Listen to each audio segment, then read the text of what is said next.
You say if this happened to you, you'd hang your head in shame, you'd run away and disappear.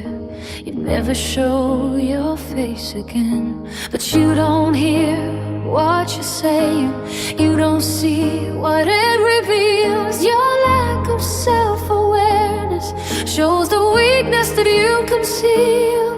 You think shame is something you can hand me, like a weight I have to bear. But you don't know the road I've walked, or the battles waiting there.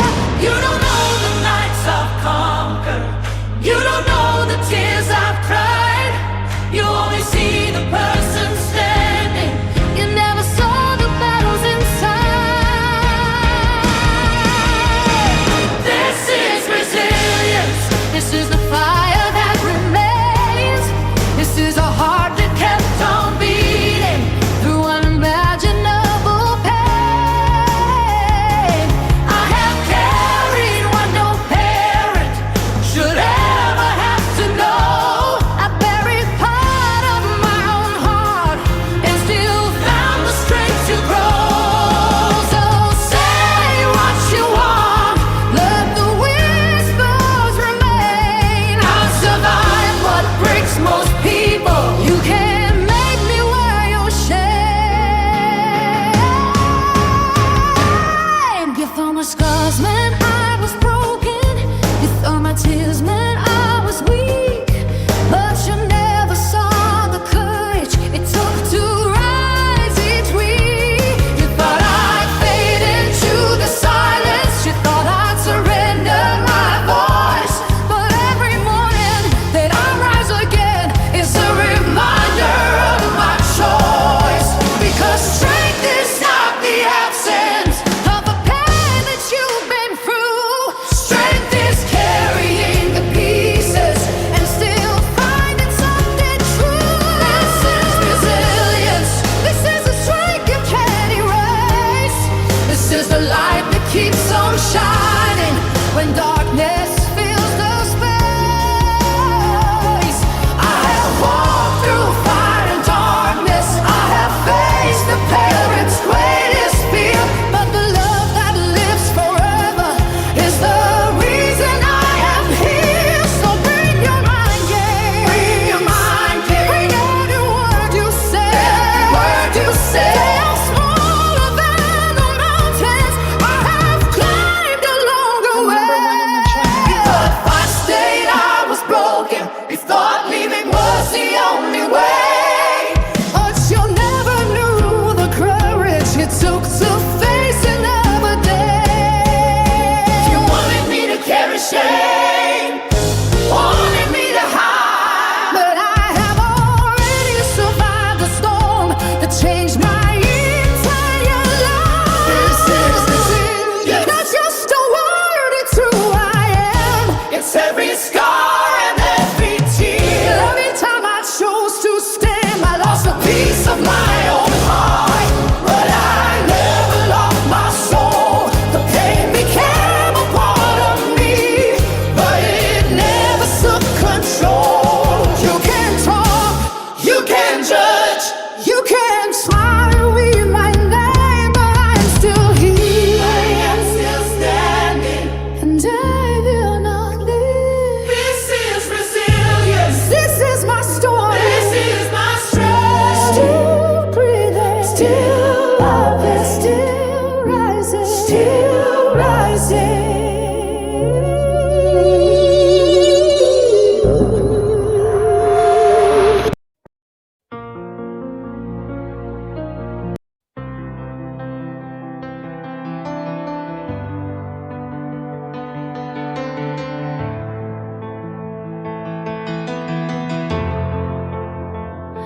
I'm 1,000 pieces, still standing tall, a voice in the chaos. I've lived it all.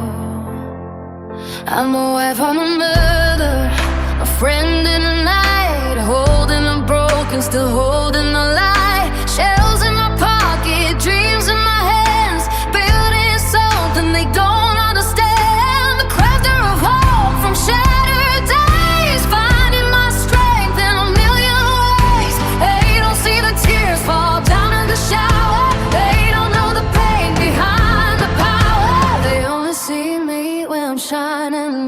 about the battles I fight every night. But still I rise through the fire they made, through the hate, through the words they threw in my face. I'm still here, I'm still strong. This is where I belong. Mommy ramblings in my name. I built this boy through the pain. Every rebel that stayed by my side. You're the reason I survive. Still I rise, still I stand, with a broken heart and steady hand. They try to tear me down piece by piece, like I don't deserve a moment of peace. Was it just cause I didn't fit them mold? So they threw their stones and turned so cold. There are things I'll never say out loud, the kind of pain that don't need a crowd. But I carry it deep where the silence lives, and still find a way to give and give. And I smile when I go live like I'm okay, but they don't see the price I pay. I'm missing you with every breath I take. My sweet boy, my heart's still brave. But still I rose for the fire they made, through the hate, through the words they threw in my face. I'm still here, I'm still strong. This is where I belong. Mommy ramblings, this is me. Every left still chasing dreams. Every ramble that never walked away. You're the light that got me through the grave. Still I rise, still out there, with your memory in my head. God, you carried me when I was weak, when I couldn't stand, you lifted me. More times than I could ever say. You made a way, you made a way. And I've got dreams that won't let go, a foundation built, some love I know. For my son, for the words he played, I'll turn my loss into something that remains. Yeah, I rise, now I'm stronger than before. Every scar just opened up a door. I'm still here, hear me now. I won't break, I won't bow. Mommy rambling, loud and clear. This is my voice, this is my year. Every rebel, every heart, you've been with me from the start. Still I rise, still I fight, turning darkness into light. I'm still your mom, and I'll build something beautiful from all this pain.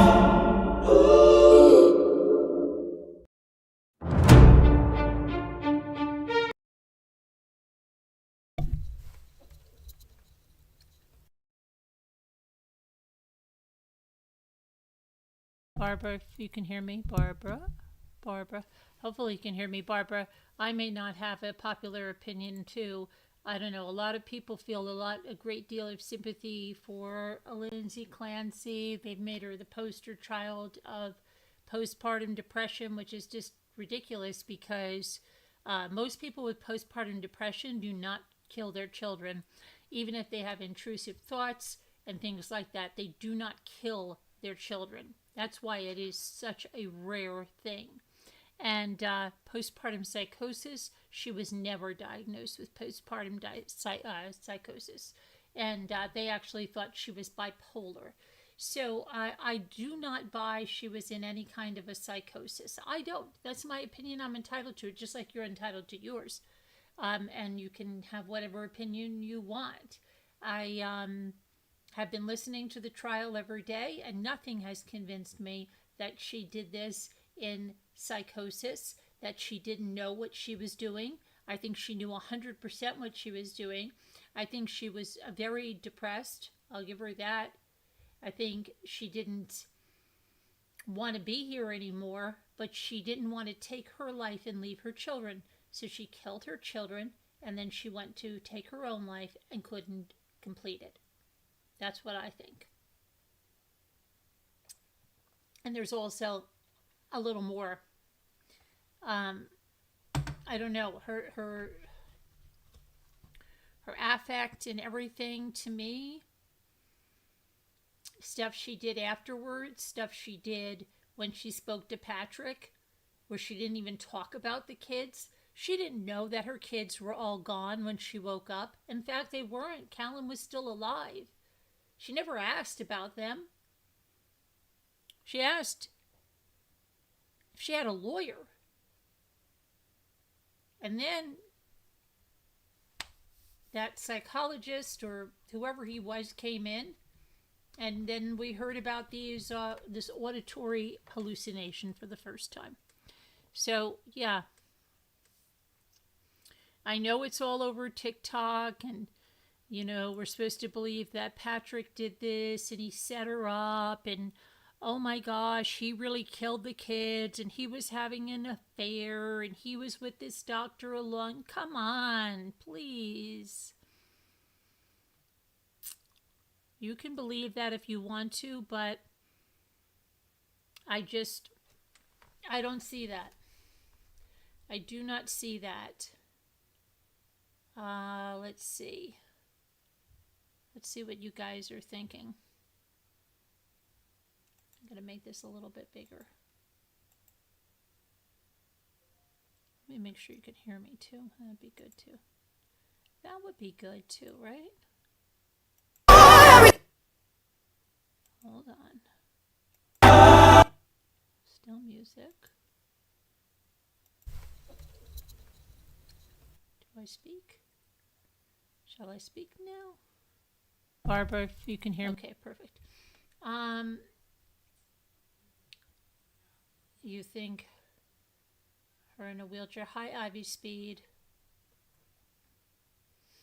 Hey, Mr. Wu. How are you? Okay, let's see. So Barbara said, hey, I was just putting my opinion out there. I think Lindsay is a very sick girl. But she was putting the baby down when her husband went to CVS and got food.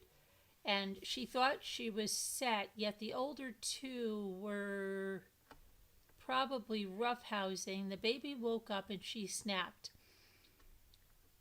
In a selfish, weird way, she said that it's downstairs, all of you. What she did was going to do herself in, but didn't work because she didn't.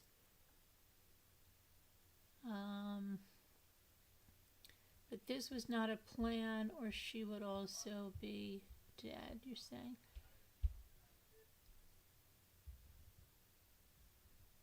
I hear you, okay. Personality disorder.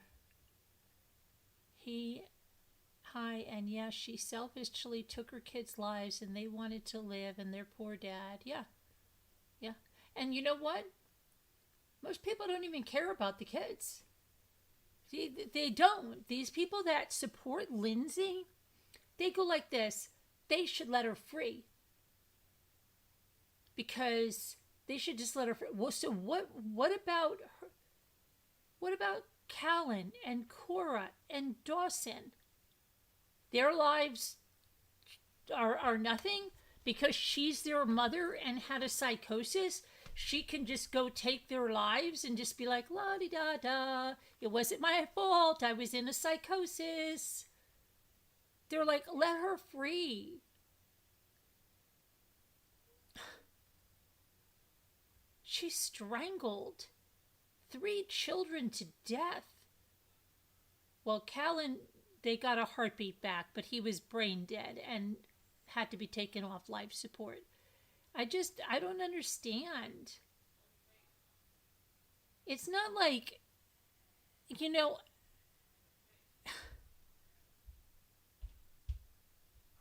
that she did like a momentary lapse. Like you would say, oh my gosh, if she drove everybody off, like you've seen parents like that, they drive everybody off somewhere, you know, off a cliff, off into something.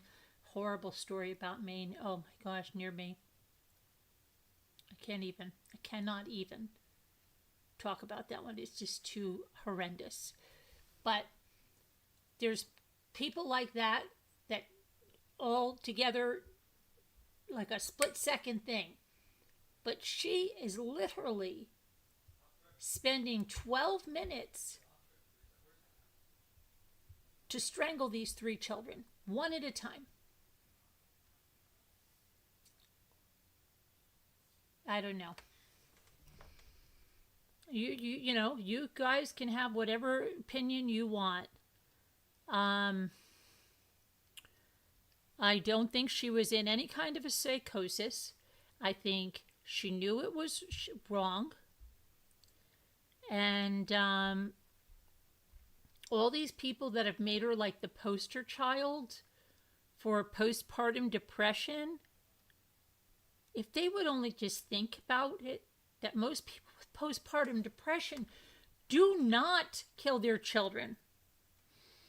And look at how rare postpartum psychosis is. And she wasn't diagnosed with that. Why would she ask for a lawyer?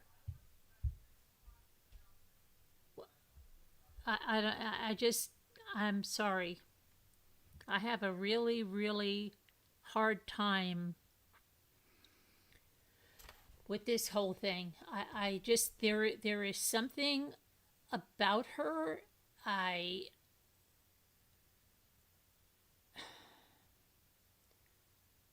It's scary.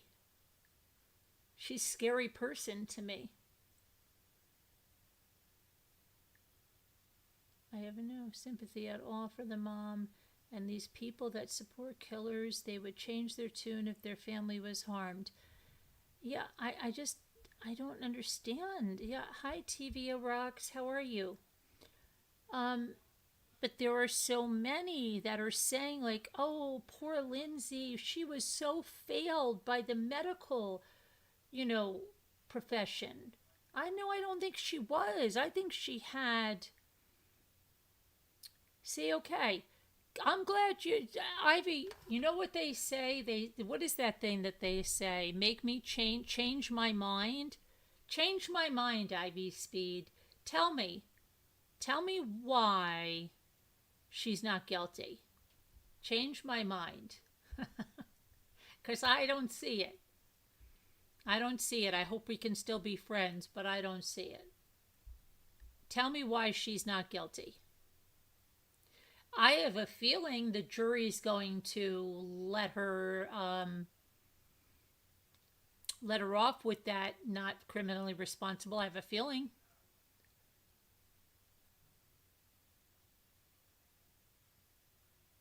She was failed.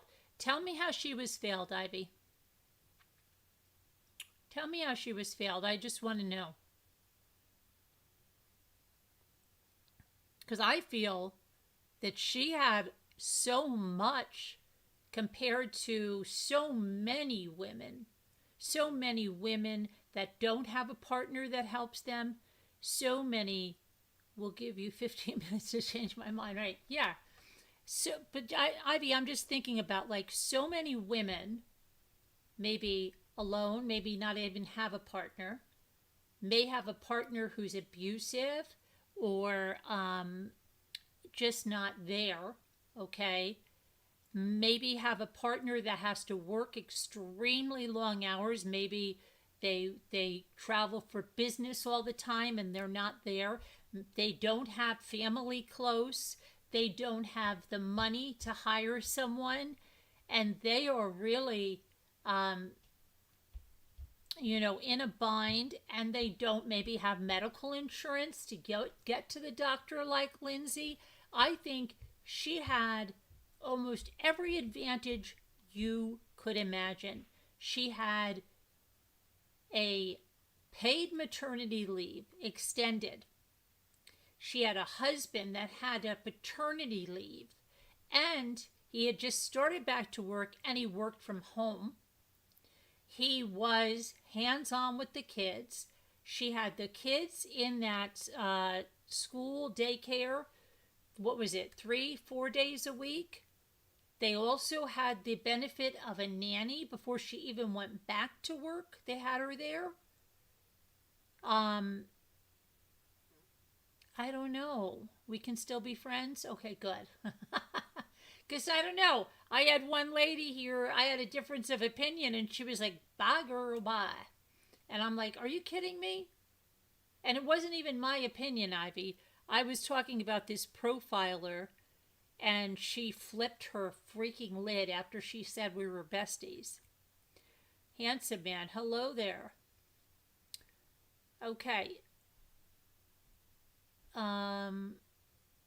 Yeah, well, I'm glad that you and I can have a difference of opinion and still, I mean, you're still my friend, even though you don't have to think the way I do. But I think that the jury is going to think the way that you're thinking. I don't know. No, that's not. That's handsome man. But I don't know, Ivy. I think she had so many advantages where a lot of people don't. Hi, Denise.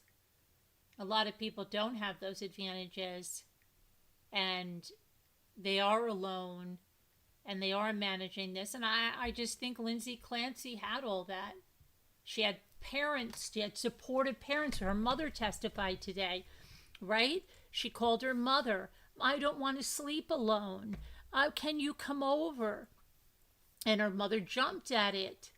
And yeah, we'll be there. We'll be there. We'll be there. She also had the support of Patrick's parents, though she never took them up on, they would take the kids and all of that. And don't need you to think the way, if you don't need me to think the way you do. Exactly. I don't need you to think the way I do. No. You can think your own way. Yeah.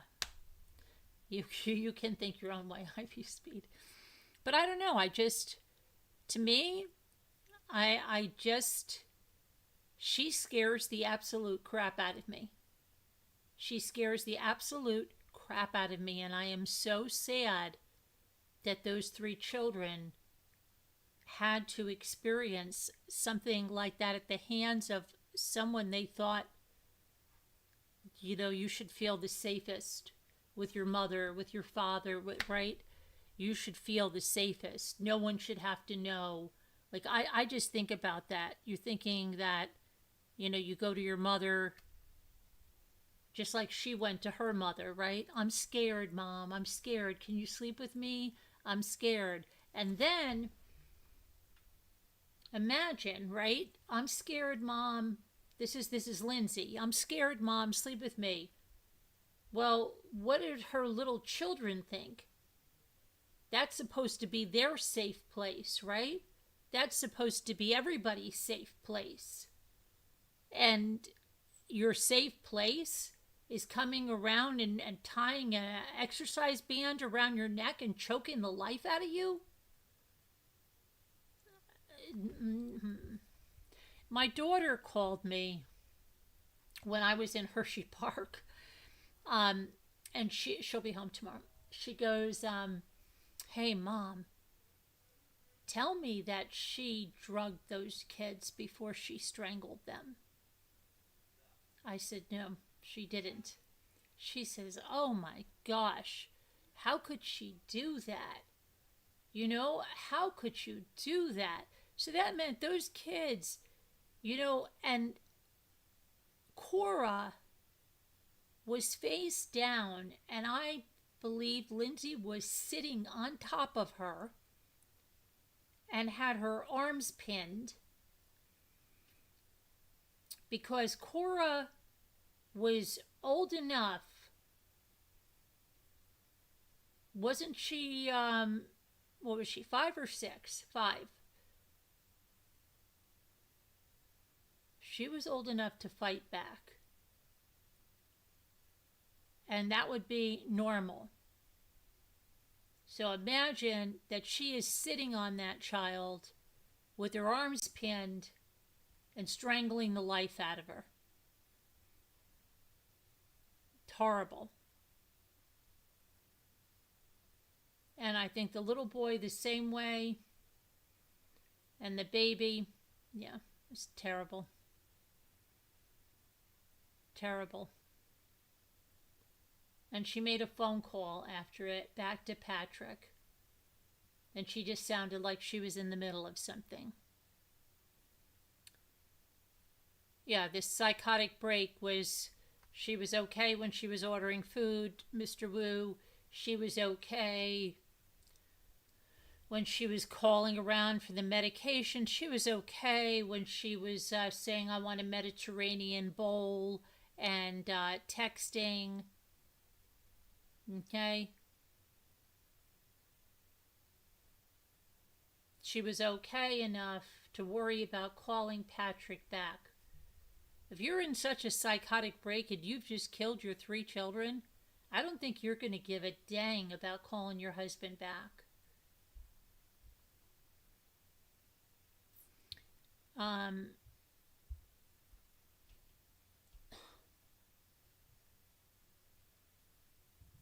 Just, you don't, hi Super Chat, you don't believe it was postpartum psychosis, just desperation.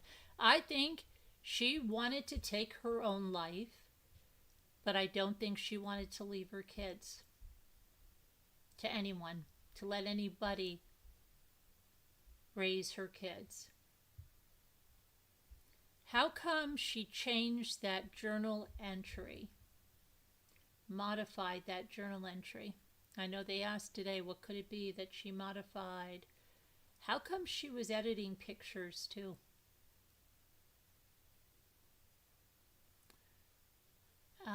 Yeah, apparently Mr. Wu just, never heard voices before, said back to her mother, right? I'm scared I might want to hurt the children.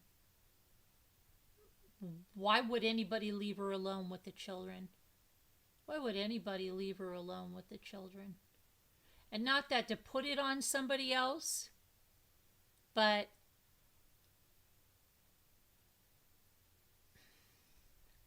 I don't know.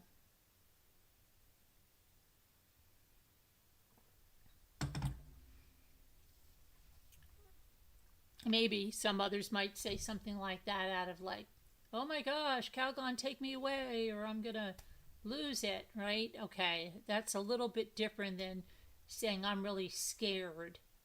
I'm going to hurt the children, Some people say it in a, can you come here because I'm going to lose it with these kids or whatever. Like, you've seen people say, but they don't really mean that. Now, if she really meant this, that I'm scared I'm going to hurt these children, well, you may think she's getting help, but should you have left her alone that early? I don't know.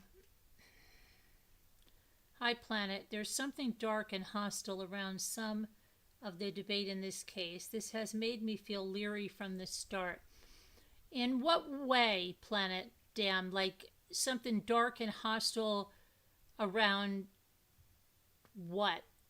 Or Mr. Wu's asking you the same thing. Like, look, what do you mean? Can you explain that a little bit?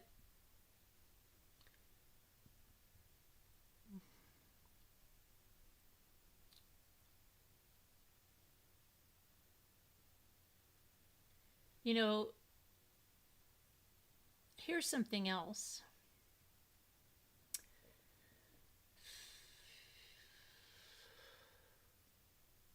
Let's see.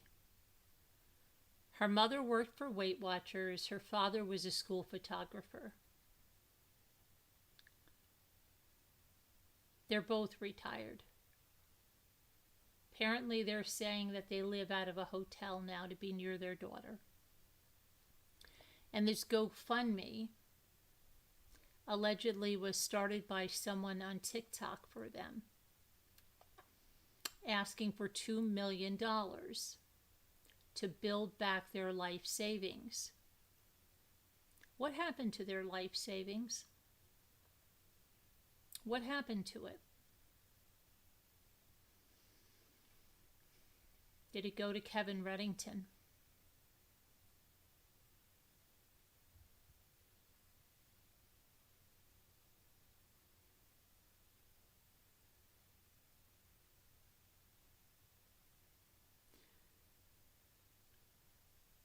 Her mother, well, we'll talk about her mother's testimony. Her sister's a social worker.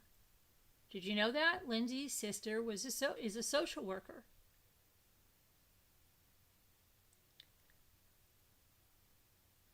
A mandated reporter, as they asked her. And if they saw something, you would report it, right? Yeah, did you see anything in your sister? Mm-mm.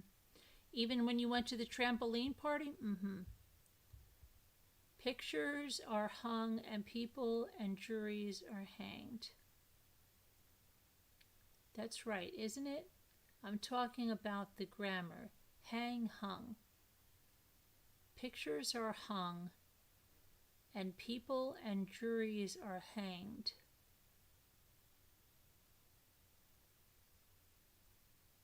Pictures are hung. Pictures are hung on the wall. Yes, they are.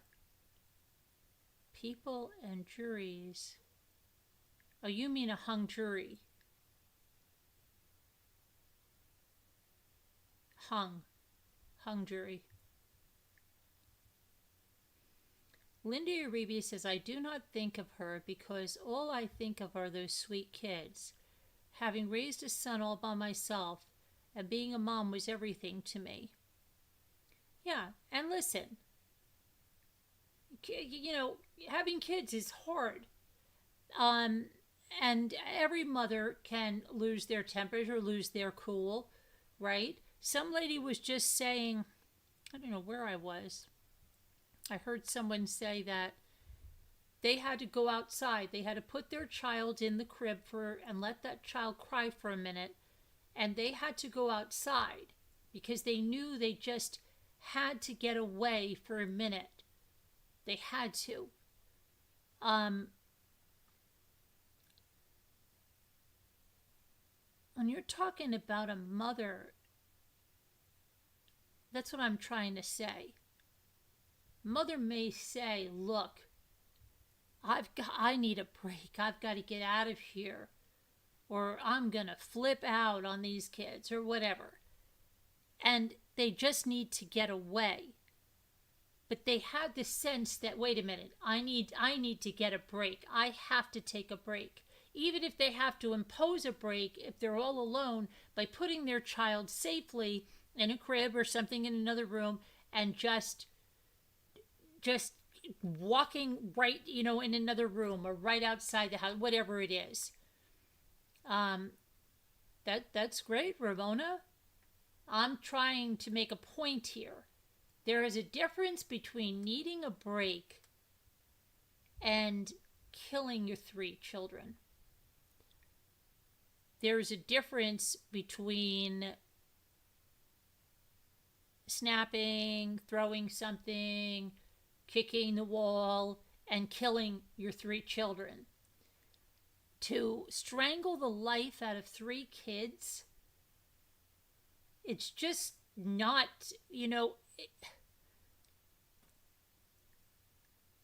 it's not. How does a mother do that? How does a mother do that?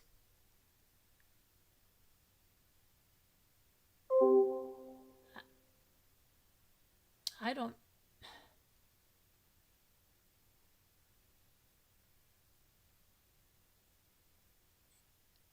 It's just not human nature.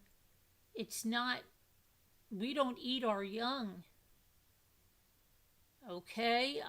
How is she doing that? 3 children.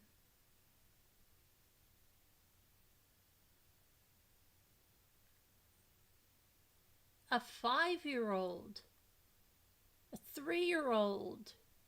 An 8-month-old who was nothing but happy. Happy Callan.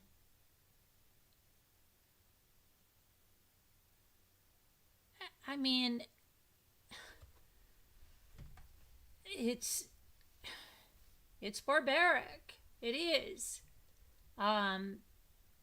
Most mothers would do anything for their children, right? Anything to help their child, especially a baby. Like, you're holding your baby and you're like, anything you would do for them. Psychosis is a scary, tricky thing. It's really hard to understand unless you've seen it firsthand. Have you, Ivy? Have you seen it firsthand?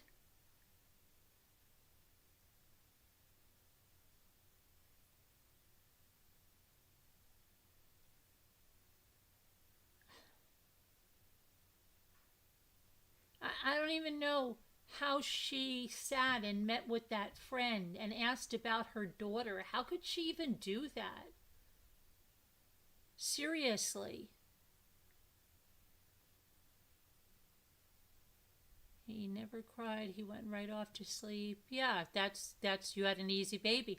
I did too. My first two were so. My aunt said to me, Carolyn, I want you to know that most babies are not like this.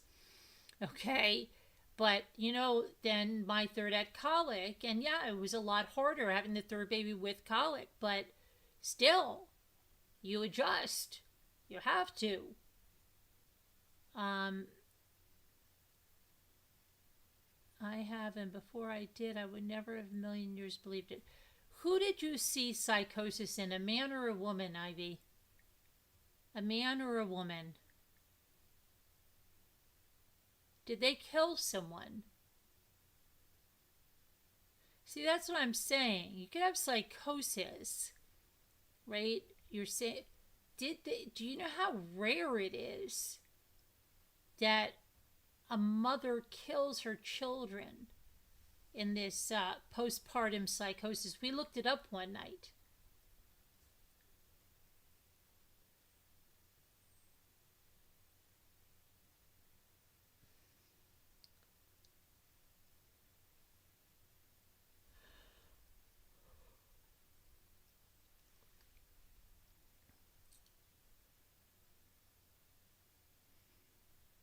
Did they kill someone, Ramona? Did they kill someone? A woman. No, they didn't kill anyone, but they definitely could have. But see, that's what I'm saying. She killed 3 of her children.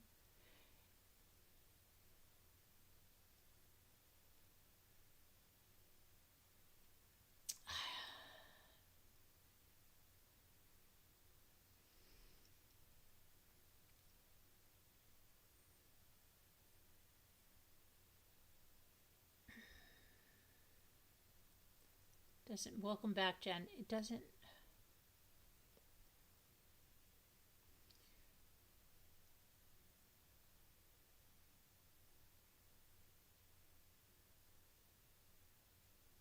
Ivy, what about when she came to and then said, do I have a lawyer?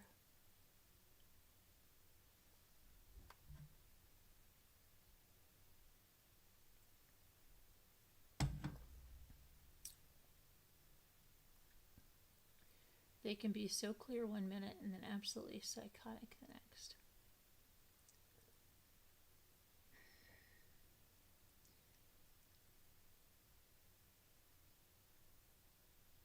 But she never was.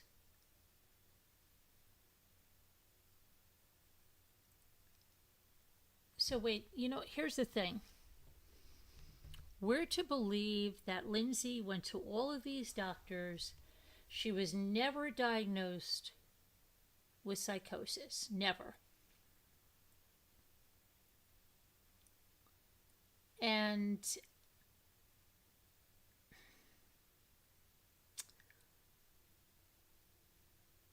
she has an episode of psychosis, and in that very short time span kills 3 healthy children, tries to take her own life unsuccessfully, never having experienced that before. The person I went to work every day for 6 months, and no one even raised an eyebrow.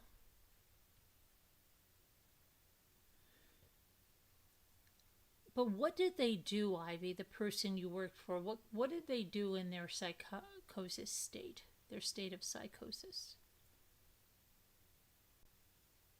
Oh, God, let her survive this.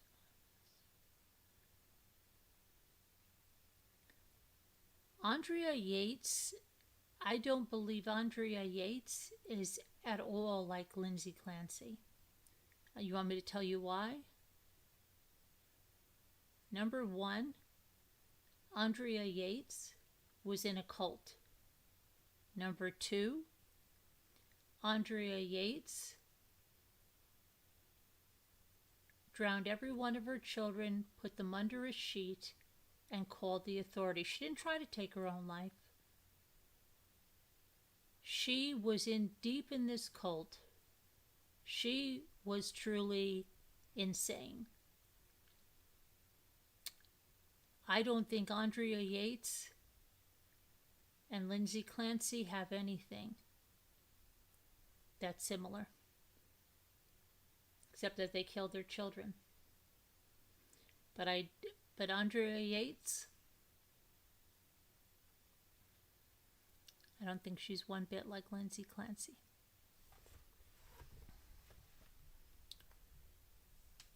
Check out the cult she was in, Ivy. Look at the letters that were written to her. She was indoctrinated in this cult, and it was bad.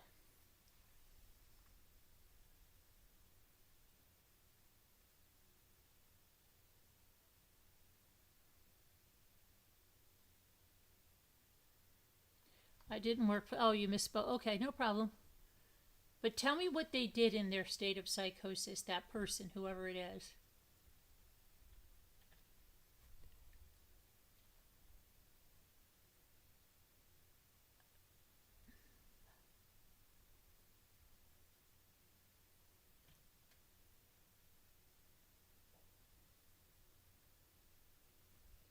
Okay.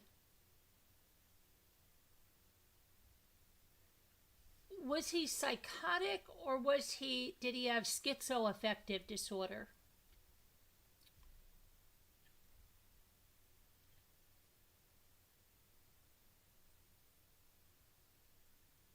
That's what I'm saying, Mr. Wu.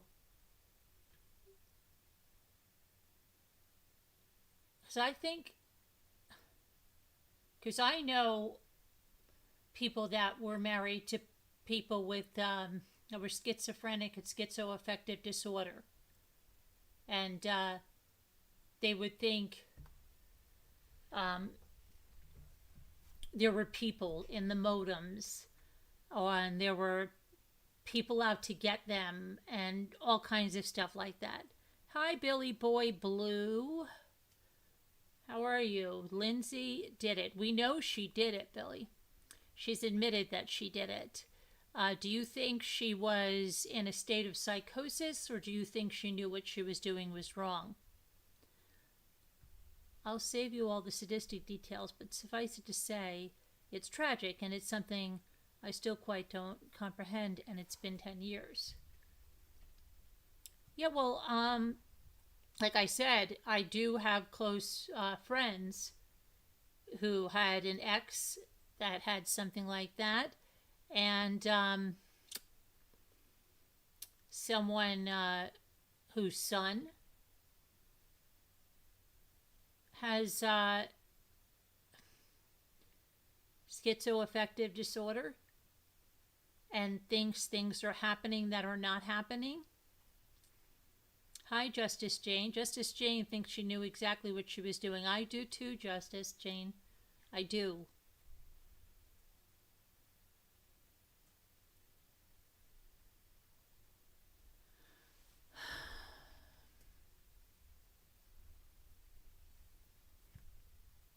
Lindsay Clancy will say, I'm not buying the psychosis. Neither am I, Billy Boy. Neither am I. She scares the absolute crap out of me. She really does. I feel so bad for those kids.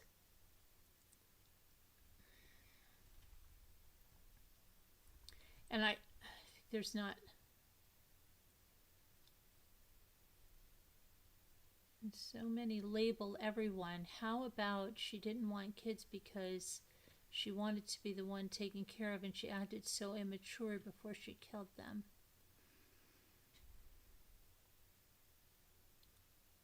Ramona says she was experiencing something we will never know. Well, you don't know that, though, about what she was really experiencing. So yeah, we weren't there. We won't know exactly what happened then, except that she killed them. We won't know that exactly, but you don't know what she was experiencing, right? Except that she killed her kids.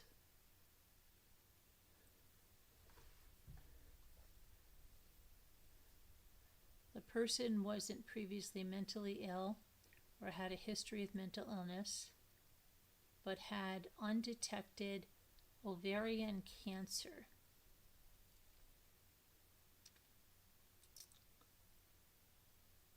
Huh.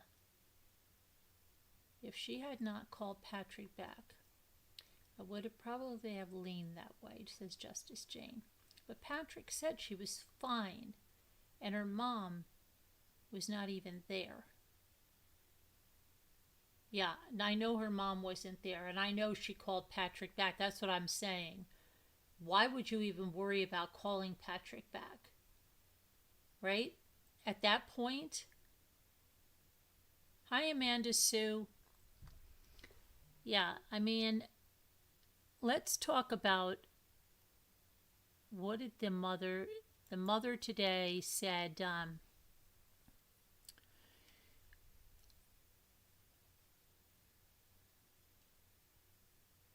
Well, first, Lindsay's sister, Allison Ozga, she's a social worker, right? She took the stand. She said after not having seen her sister for a while, she said she had known through text that Lindsay wasn't doing well, but on Thanksgiving, Allison said her sister's mood did not look good. She didn't seem very energized. It definitely seemed off from how she'd seen her in the past. By December, she said things had gotten even worse. She reported her mood was worsening. She described it as depression. And I do think Lindsay had depression. Yes, I do believe that. She was having more suicidal thoughts, insomnia. She was really not feeling like herself when she got out of McLean. Her sister said she was starting to feel better later in January. Her sister said earlier in January she saw Lindsay at Cora's birthday, and it appeared that Lindsay was going through the motions, but she looked tired and was still struggling. And on the day that Lindsay killed her 3 children, Allison said her mother called her, told her what happened. She packed a bag, jumped in the car, drove to South Shore Hospital, but she was unable to visit her sister for another 2 weeks after Lindsay had been transferred to Brigham and Women's Health. Then the prosecution asked Allison if Lindsay asked to be discharged from McLean early to go to Cora's birthday party. I can't recall, she said. She also said she spoke with police after the incident and told them Lindsay had seemed to be doing better.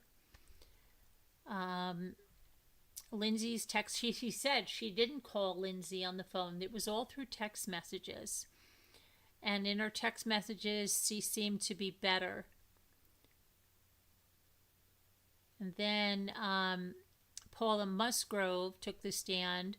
She said Lindsay was a good kid and a good student growing up, and they asked her what did she feel about her grandchildren. She said, I love my grandchildren with all my heart, and you will never know what it's like to love a grandchild until you become a grandmother.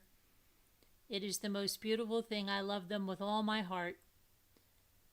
Musgrove said Lindsay was a loving, caring mother and always wanted to be a mother. I felt it was the best thing that ever happened to her. She would do anything for her children. She was just a loving mother.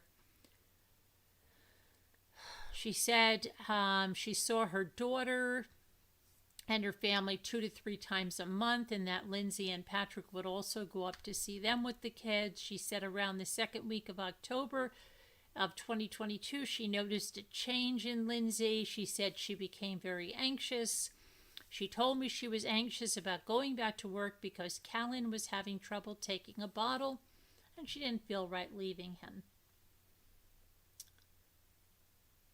She told her mother that she was going to get extension of her maternity leave on October 20th. The mother said Lindsay sent her a text message, "Mom, will you please come up and stay with me for a bit? I'm really sick. Something is wrong. I have horrible insomnia all night, and I just don't know how I'm going to get through the day." Lindsay told her mother in the text that she had started taking medicine and it had made things worse. "It's just really scary and I don't want to be alone."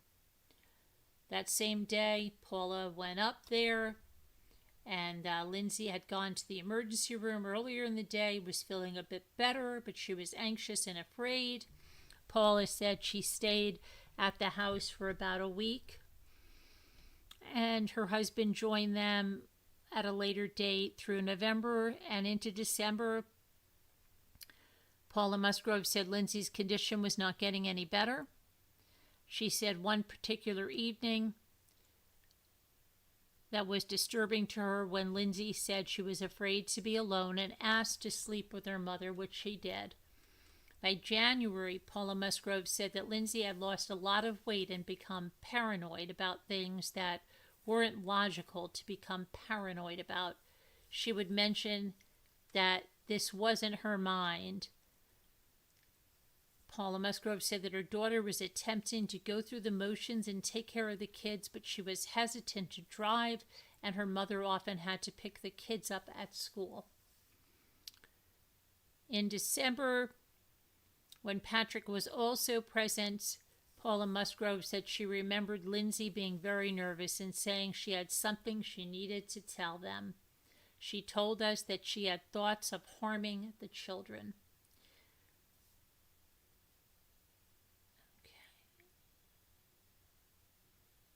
And then the prosecution did the cross, and they pressed Paula Musgrove on what she remembered Lindsay Clancy sharing about her experience with the mental health downturn. She remembered Patrick asking if Lindsay felt she couldn't be alone with the children, and Lindsay said no. She confirmed that she didn't have thoughts about committing her daughter. The prosecutor then read from a text from Lindsay to her mother asking for help taking care of the kids, where Lindsay said she was thinking about going back to work. Paula Musgrove was shown a text where Lindsay had told her on the 24th that she thought she was doing good.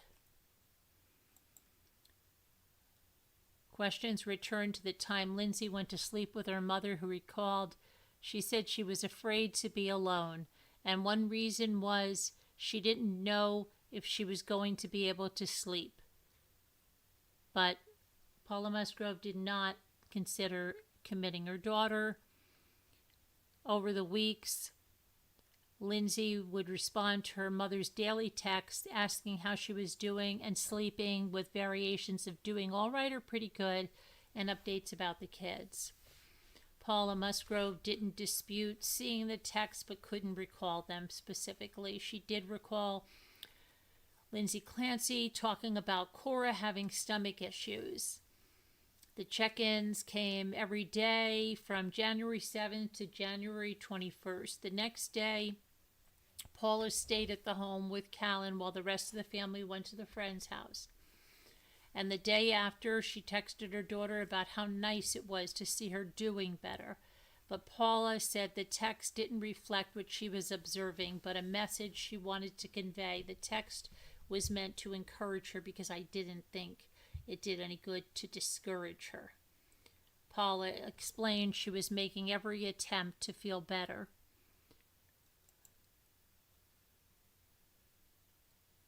Reddington then had more questions, and he brought up questions from the district attorney about a text thread on October 19th, disputing the assertion that he left out information in his evidence the texts were talking about were on different days. The judge eventually asked to see the lawyers at sidebar, and after the discussion ended, Reddington finished. The prosecution had another question confirming the timing of a text message, and with that, The mother was excused.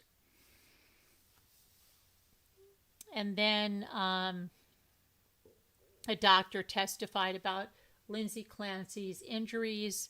Dr. Michael Wolfowitz, an emergency doctor at Newton Wesley Hospital, began testifying. He's one of the experts that the defense has sought earlier this month to have testify. He is interpreting the medical records about Lindsay Clancy when she first arrived at South Shore Hospital, when she was stabilized, sedated, rewarmed, and had images of her injuries taken. And he said Clancy had full thickness laceration, cuts that were made into the subcutaneous tissue of her skin. The injuries were consistent with self-injurious behavior, though he couldn't get into her intent. He said he observed what are known as hesitation wounds, which are part of suicide attempts. The doctor said he saw a burst fracture and other fractures in her spine's vertebrae, as well as other chest injuries. He said the fact that she was flown to Brigham and Women's meant she needed a higher level of care. At Brigham, Clancy went into cardiac arrest and took 2 rounds of resuscitation to revive her. She needed blood as well. Her injuries were consistent with a fall from a second-story window, he said. Let's see. Then the jury was excused for the day. So let's see what you guys are saying in the chat again now about this case. Okay. Let's see.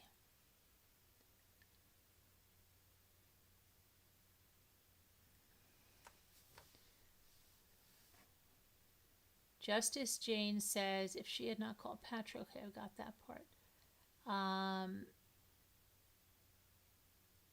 Billy Boy said, that's the hard part about the crime. We can't truly empathize with the clinically insane.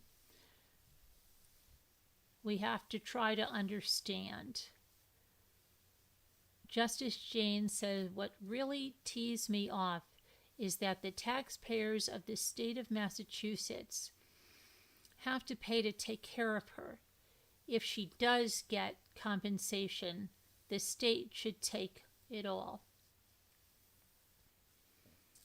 Billy Boy says, LOL, shush, Jen. I think I'm stating the obvious. Ramona said she had a doctor's that I question. Justice said the children's lives are being reduced to just being the natural consequences of Lindsay's illness. I know, that's what I'm saying about, I don't think all of these people are not realizing that's 3 lives that were taken. 3 lives. And just put yourself in that position if you had been that child, okay? And Lindsay was your mother, okay? I feel so bad for those kids that, you know, I mean, their life is, it's okay because it's like, oh, because it's your daughter, like, you know, it's like that one thing, I brought you in the world, I can take you out kind of thing. Like, okay, well, it's just their I feel like they're like, oh, that's their bad luck that they got Lindsay, but, you know, she is their mother after all. And, yeah, she had them, and so what are you going to do? That's kind of what it's like, okay? And it's not okay. You know? It's not okay. So to just being natural consequences of Lindsay's illness, and that's the worst part. Justice for Cora, Dawson, and baby Callan. Okay. Well, a few of them I wouldn't want to be near me. Ivy says, read Brain on Fire, My Month of Madness. It explains so much. Okay. Why doesn't the Clancy family pay for Lindsay's state-funded medical care at Tewksbury Hospital? No, they want a separate GoFundMe for them. Then you have Patrick, who profited $1.7 million for the 3 deceased children. If that's not enough, you have Patrick and Lindsay's civil lawsuits against the doctors. Patrick doesn't sit well with me, says Ramona. Justice Jane said, it's a damn shame that this whole family have made money off the backs of these kids whom are innocent and done nothing wrong. I'm totally disgusted with these people. I'm sorry, but the money. Linda Uribe says, I don't think she wanted to go back to work nor take care of her kids, which is work. Mr. Wu says, Justice, that's what angers you the most. Ivy says, Ramona, Patrick doesn't sit well with me either. Billy says, Monday morning quarterbacking is tough. Justice Jane says, I hope all their lawsuits are dismissed and Lindsay is found criminally responsible and in prison for the rest of her life. I have a feeling, Justice Jane, that the jury is going to find her not criminally responsible. I don't know. I haven't heard anybody talk about what they're seeing or anything, but I just feel like it. I don't know why. I guess it's so much with all the people that are all sympathizing with Lindsay. I don't know. Correction, one of the many things that bothers me. Mr. Wu says, Justice, can we put money aside? Ivy says, Lindsay will no doubt be in prison for life, no matter what the verdict. Ramona says, maybe not in prison, but in a mental hospital. Mr. Wu says, just kidding, Justice. Justice says, Mr. Wu, I think it shows what kind of people they are. No one is sitting on the prosecution side, not even Patrick. Aunts, uncles in the courtroom for those kids, except the district attorneys. Ivy says, Ramona, she will be in her own mental prison for life, and that's probably worse than any state prison. I hope she's found not guilty, though.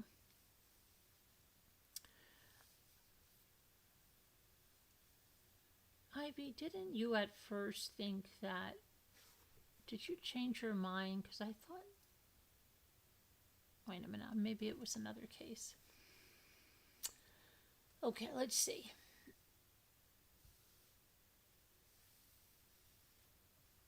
Billy Boy Blue agrees with Jane. Billy Boy Blue agrees with Jane. Mr. Wu says they believe she was psychotic for 10 minutes. They cannot accept her actions under other conditions. Mr. Wu says, you understand, yes. Love explains too much. Sometimes. I see what you're saying. Any time a wife says she's thinking of hurting the kids, I would never leave her alone, Ramona says. Number 10, thumbs up, says Justice. 100% Ramona. Hi, Julianne Gonzalez. Okay, Ivy, let's see. Ramona says the lawsuit will be settled. Billy Boy says, I'm so deep. It's so intense. I'm sorry if it seemed like I was making light of it. No, it's fine, Billy. I didn't think that. I do as well, Justice Jane says. Justice Jane said they are profiting off the kids. Now Paula and the dad have a GoFundMe asking for $2 million. It's already at $800K. Mr. Wu says yes, but Billy Boy Blue is not explaining much. Billy Boy Blue says 0. If the jury does, they are just as stupid as these Lindsay supporters. Should we see a little bit about what the Court of Public Opinion is thinking? Let's see.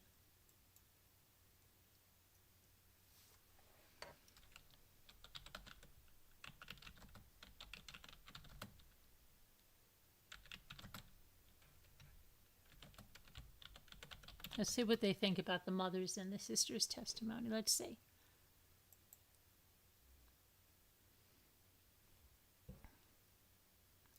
Okay. Someone said, I'm so very confused by her mom's testimony because it basically means that she was not psychotic. She had thoughts about harming the children since December. Also, why wasn't Lindsay Clancy telling her providers this? She was going through the motions of getting help but not being honest. It is normal for someone where she is allowed visits daily. I know she's on trial, so it might be different now, but it sounds like even before this, her family has been visiting her daily. Someone said, my adult brother is currently in involuntary treatment in a psych ward in the flight risk section, so a higher level of lockdown. My parents try to visit at least once, if not twice a day. He can also make phone calls out as long as he knows the number. Yes, mental health facilities are not prisons. Unless a doctor somehow deems it not in the patient's best interest or a court, patients can have visitors. Their visitors can also bring in outside food, drink in some facilities, and other personal things like their own shampoo and such. Yeah, I'm trying to think. She's found not guilty by reason of insanity. Would she still have this privilege? Yes, I've worked with people who were not guilty by reason of insanity, and they could go out of the unit unsupervised if they earn that privilege. Okay, let's see. Someone help me out with this timeline. What was the approximate date that Lindsay Clancy's mom said Lindsay Clancy told her and Patrick about having thoughts of harming the kids? I think it was prior to McLean's day, yes? Yes. And does anyone remember from Goodhart's testimony if the McLean social worker specifically asked Patrick if Lindsay ever had such thoughts? I think they did, right? Somebody said, originally I thought it was only Patrick that she told. Hearing her mom testify today that she was going into a deeper bad state, I feel for the family, but they should have had her stay at the hospital or commit her. If anyone mutters those words, no way they should be left alone with the kids for a long, long time. And with real solid help. So I do not know why anyone would leave her alone with them. Yes, I thought Patrick said she only said she thought about harming the kids once privately. He testified about 2 separate occasions. The first time, she told him she was having thoughts about harming the children. He asked her whether she had a plan, and she said no. He then asked whether she found the thoughts disturbing, and she said yes. She later claimed the thoughts were actually about harm coming to the children through illness. The second time he recalled was in December, when she again told him she was having thoughts of harming the children. He immediately drove her to the ER, and that was when she was admitted to McLean, the same incident when her mother was there. Someone said Patrick did not testify to this with the prosecution. She said it was about mid-December, said someone. I'm just catching up. But laughing that Kevin Reddington's own witness also called the wounds superficial, LOL. He said they were both superficial and deep lacerations that went through multiple layers of skin. Yeah, I got the feeling Kevin Reddington wasn't super chuffed with that witness. Did they pay the expert witness? They sure do. What are everyone's thoughts about her crying at every delivery she assisted with as a nurse? Yes, that's odd. I cry at every birth I watch on TV, real ones, especially when I was pregnant, but when you're working, you are just in a completely different mindset. I thought the witness said she got emotional at a few deliveries. I don't know if I heard she cried at every one. I had 2 kids, and if any of the nurses or my OB started crying at delivery, I'd feel concerned. Like, I need pragmatic professionalism to feel safe, especially during the most emotionally vulnerable moments a mom can have. She needed to be part of someone else's moment and couldn't let them have it without her. Lindsay Clancy can't handle when things aren't about her. One possible reason she didn't want to go back to work is all the attention she got while she was pregnant and was no longer going to be happening. The more I know about the Clancy and the Musgroves, the more I dislike them. Mark my words, they all knew Lindsay was mentally ill. They'd known it for years. She was put on Prozac in nursing school. Was that just for the hell of it? They were hoping for the best with Lindsay getting married and having kids, but they knew. They run around acting as interference for Lindsay now, calling Patrick and telling him to call her on her birthday, telling her childhood friend to come and see her, but don't ask about the children. He's already married with a baby. I can't shake it. I think Lindsay Clancy's guilty, but I really don't like Patrick. Not confirmed he has a baby. The baby is a rumor, no confirmation that I've found so far. Do you have a reliable source for him having a baby? Genuinely asking. The average widow man gets remarried in 1.7 years after the death of a spouse. Not sure this is different. How this is different. Someone says, my mom had mental issues for years. She died on Christmas Day, and my stepdad had her replaced by January. They replace and don't stop for grief. But the likeness of his new wife to his ex is a bit bizarre. How could someone see that same face and not be reminded of the woman who allegedly killed their children? Exactly. Men are so different to women, sometimes in the worst way.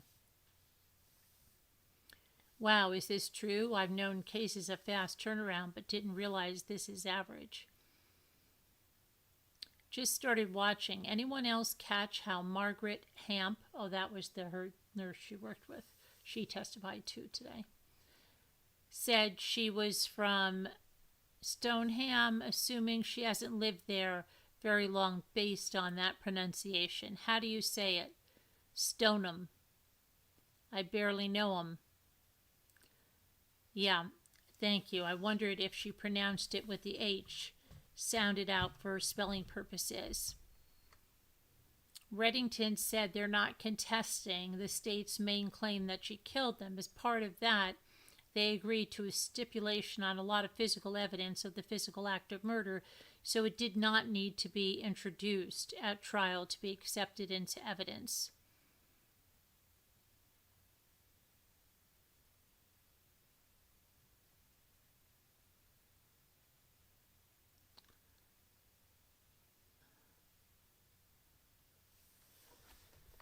Oh boy. Genuine question. I don't think this is psychosis, but in the event it is, how is it fair that someone can take 3 lives and essentially continue to live their life outside of prison?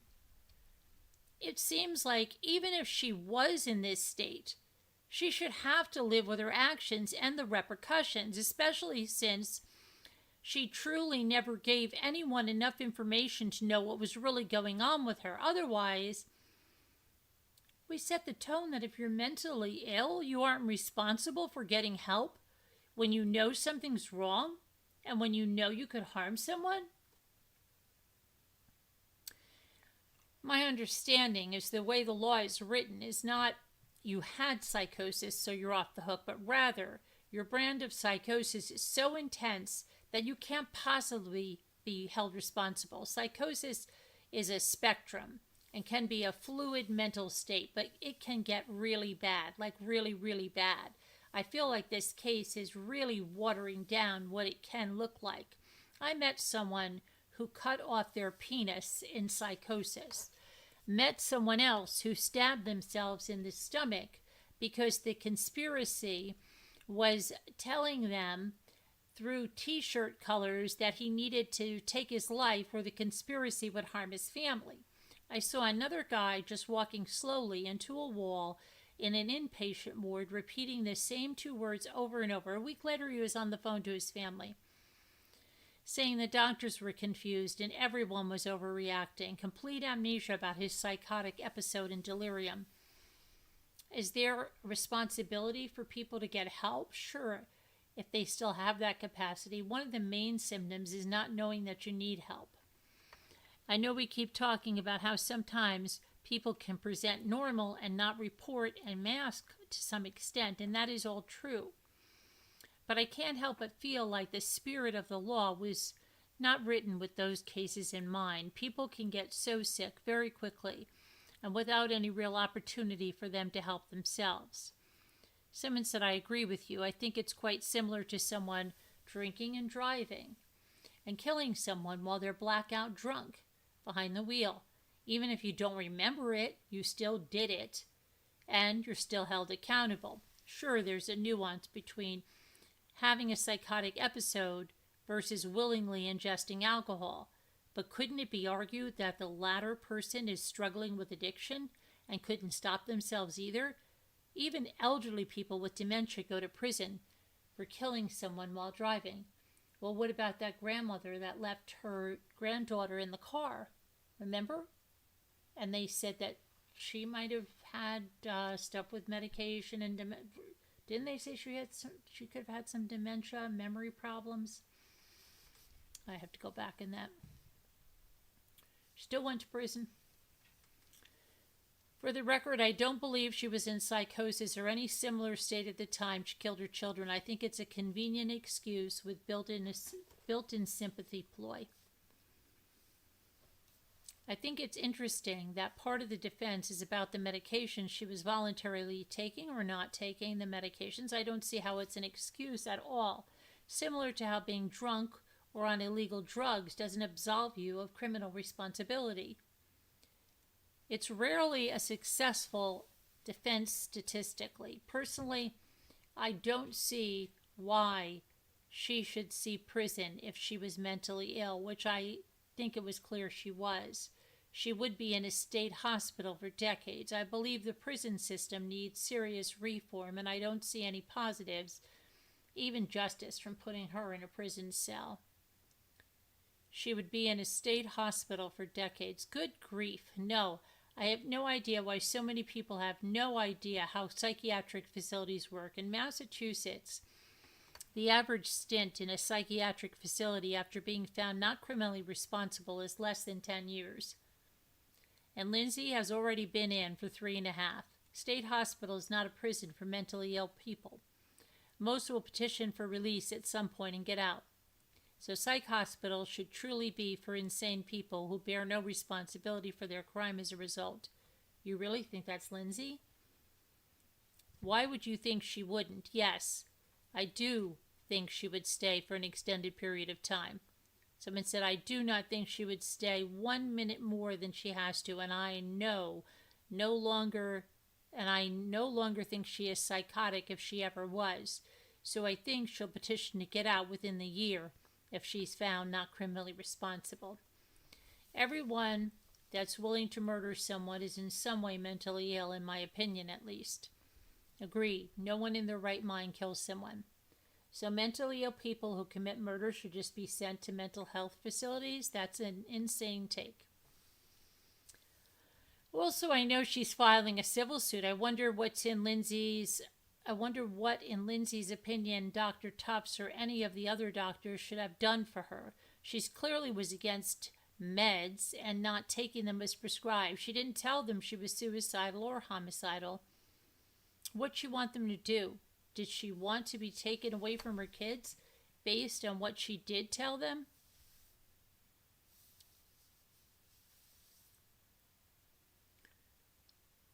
Someone said, someone posted a whodunit video. I am sure you can guess who she's blaming.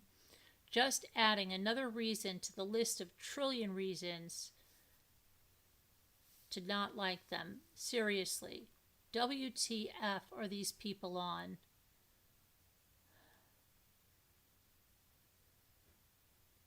What is the lady at the desk in front of people testifying, holding out her mouth? Oh my gosh.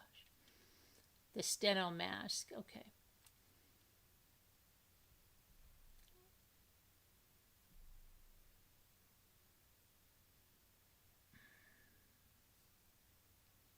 And we talk about how health data from smartwatches and fitness trackers isn't always accurate.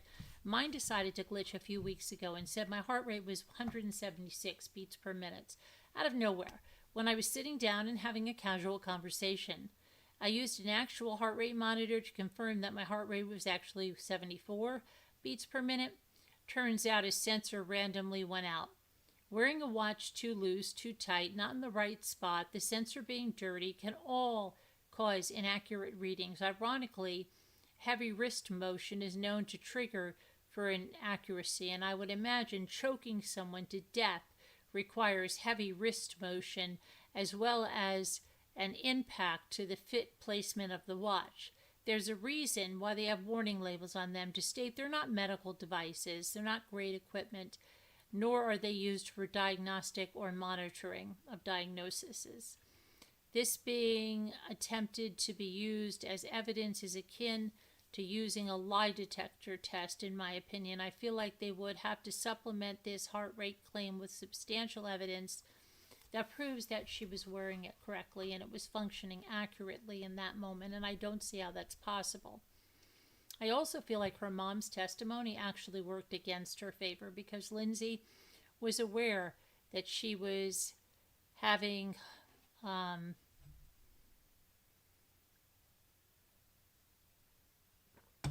don't even know what they're putting here. I can't even. And chose not to disclose it to her providers. Or they must be mean homicidal ideations. Additionally, it potentially holds mom accountable for not reporting the homicidal ideations to the appropriate authorities. Defense is somehow digging themselves a hole right now, initially arguing that Lindsay wasn't getting enough treatment and had little to no support. I feel like they're highlighting instances of treatment resistance or hesitancy in compliance, insight, awareness of her symptoms, and that her mom was an active support for the family, especially during Lindsay's declining mental health.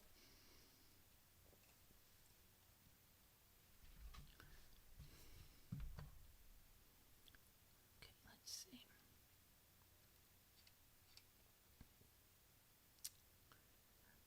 Her coworker said that she was at the point of parenting, new to it, with some principle to stick to that experience might change. What?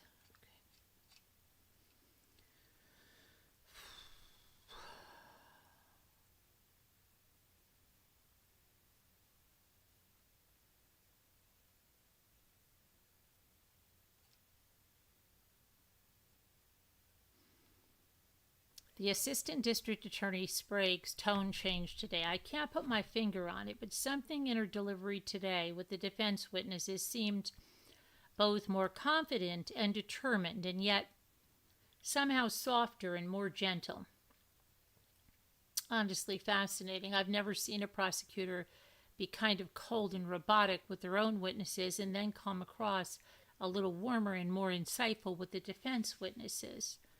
Maybe it's because she can lead openly now, or maybe she's just a better chess player than anyone has given her credit for. Either way, I thought she nailed it today. I really did, and it was a breath of fresh air.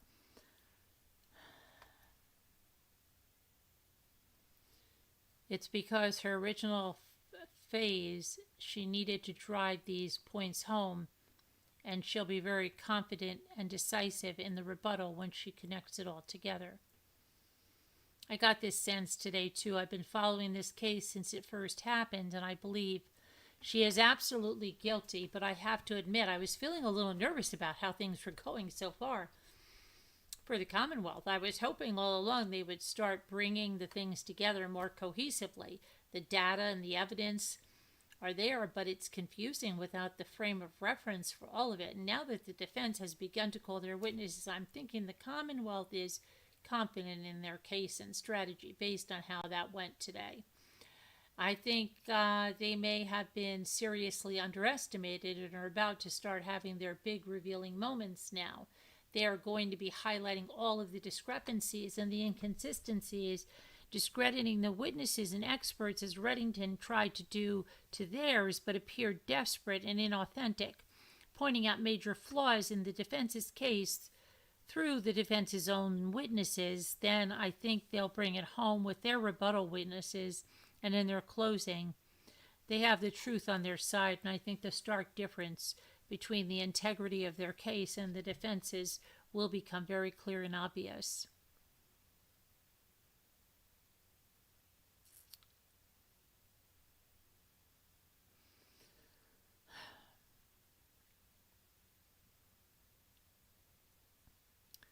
One thing that struck me today, along with a number of things, was the testimony of the coworker. On one hand, it made Lindsay Clancy sound like a very concerned and worried mother.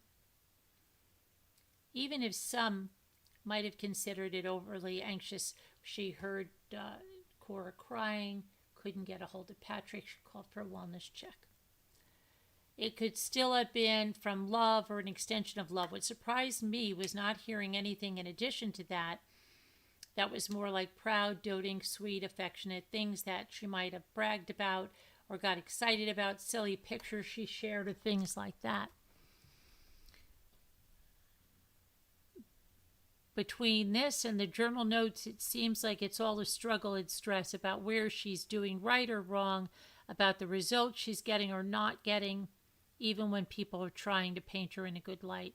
Have I missed that they shared they are happier? Have I missed things that they shared that are happier? To be clear, I don't judge the negative thoughts and feelings. I don't judge moms for having resentments or struggling with motherhood or anything like that. It's the absence of the other part that makes it feel different for me in this case.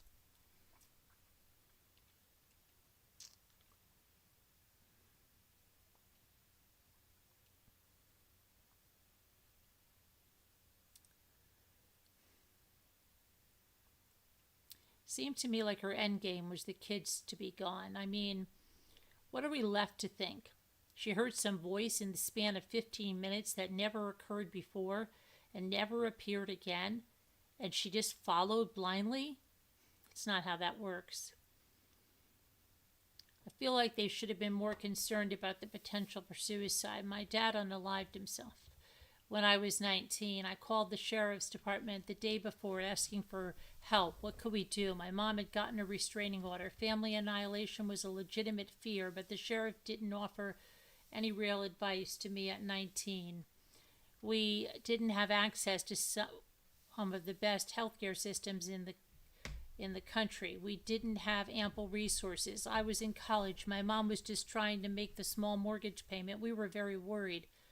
I'm sure no one feared what actually happened. It's sadistic, but the suicide, if she really made those threats, should have been given more attention. It sounds like she was completely fine up until the return to work approaching. Both her mom and Patrick testified to that. I think she kept working herself into an anxious mess over it. Okay, I'm going to go back to the chat now. Okay, let's see. Hi, 61. Okay, what happened to Ivy Speed?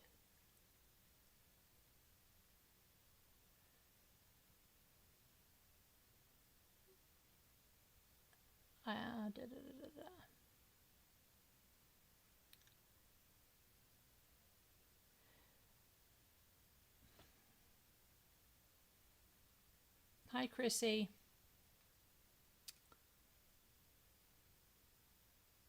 Let me get over here. Wow, I missed a lot. Okay, let's see. Justice says they are profiting off the kids. Now Paula and the dad of the GoFundMe, right? Someone says, if the jury does, they are just as stupid as the Lindsay supporters. OMG, says Billy Boy. I sound like such a douche when you read it. LOL. Mr. Wu says, don't read that, MRB. Mr. Wu says, not out loud. Justice says, no way, Jose. Guilty. Life without parole, in my opinion. Okay. If I had the extra money, I would sit my hind end on the first row of the prosecution side with a huge bow in my hair. Really, Justice? I could see you doing that. You'd put the bow on, said Mr. Wu. I don't think she is ever getting out, says Justice. January 7 to the 21st. Ramona says, wasn't Patrick taking trips when she was going through all this? Justice says, Mother texted her during that time, right? Billy Boy says, be there rocks ahead. If there are, we'll all be dead. No more rhymes now, I mean it. Mr. Wu said, nah. You guys are losing me here. Justice James said of Reddington's opening statements, in them, he said that her parents came from Connecticut to live with them. That was a lie, Mr. Reddington. Mr. Wu says, Justice, what is the truth then? Mr. Wu says, yeah, none of us like Patrick, especially if he's a tech guy. Billy Boy says, girls. Billy Boy says, just because a guy moves on, it doesn't make him guilty of murder. Chrissy says, hello, Carolyn and everyone. Mr. Wu says, hello, Chrissy. Please share your thoughts on this. Ramona says, did Patrick know his new wife from years ago? There's a picture floating around. Justice Jane said, was one of the witnesses Patrick's mom? Because she was a labor and delivery nurse as well. She has not testified, only his dad so far. Mr. Wu says, Ramona, are you insinuating Patrick was having an affair? Bingo, says Ramona. Mr. Wu says, and this is not projection.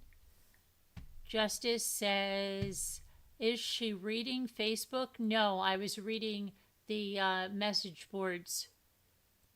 Mr. Wu says, not sure where she's reading.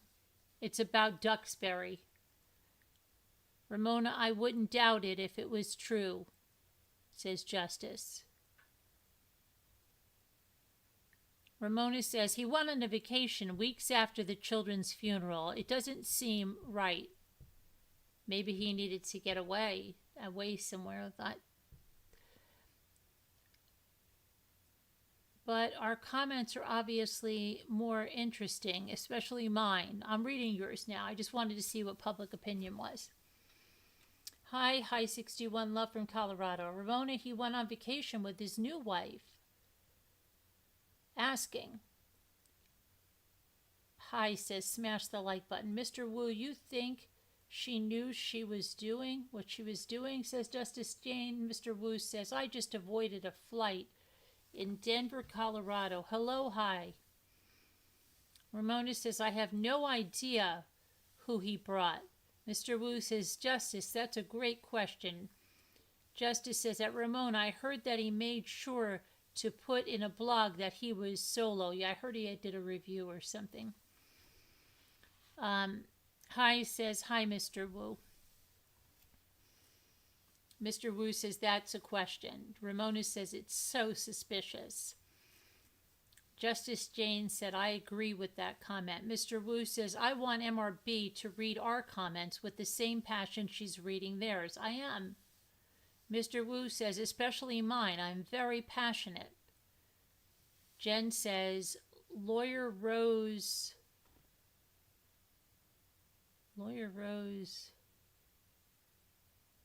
Scarpecchio is a great lawyer.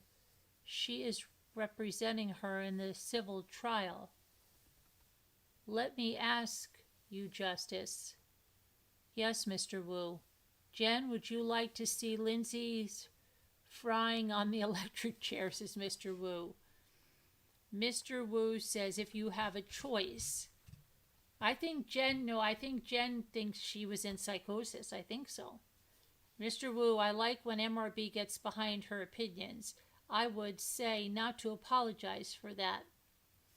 She kept saying sorry. Mr. Wu avoided Colorado on a plane. Mr. Wu, don't be. Says don't be. You are taking the point of view of the children who had to die that way. Right. Jen says hit the likes and subscribe. Mr. Wu said it is very cruel. Mr. Wu says justice, yes.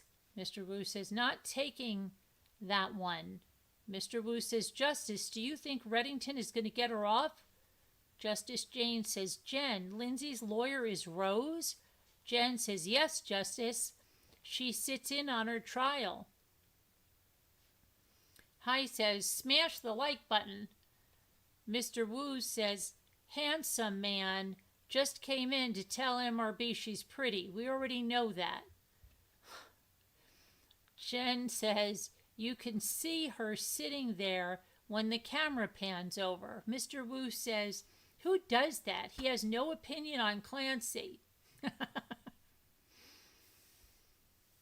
Jen says, handsome man, hello. Mr. Wu says, Jen, don't encourage him. Jen says, haha, Mr. Wu.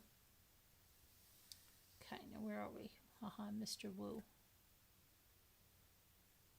Uh-oh. Let me see here.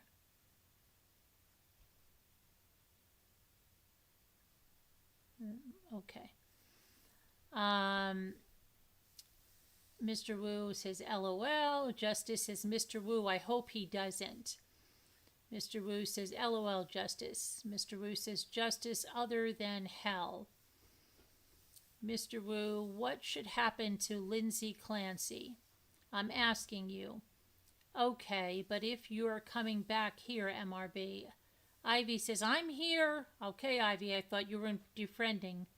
Because don't defriend me. If we have a difference of opinion, we can still be friends. You have to read our comments with much enthusiasm. I am. Okay, looks like Mr. Wu had 2 espressos tonight. He's so talkative. Mr. Wu says, it's an interesting case. Jen says, Chrissy, hey. Jen says, this side of Mr. Wu is enjoyable. Jen says, yes, he was taking trips. Justice says, Mr. Wu, I am over her sympathy crap. Her faking and suing everybody needs to stop. Mr. Wu says, understandable. Justice says, oh, I do think Patrick was having, at the very least, an emotional affair. Mr. Wu says, in Justice, do you think she knew of an affair?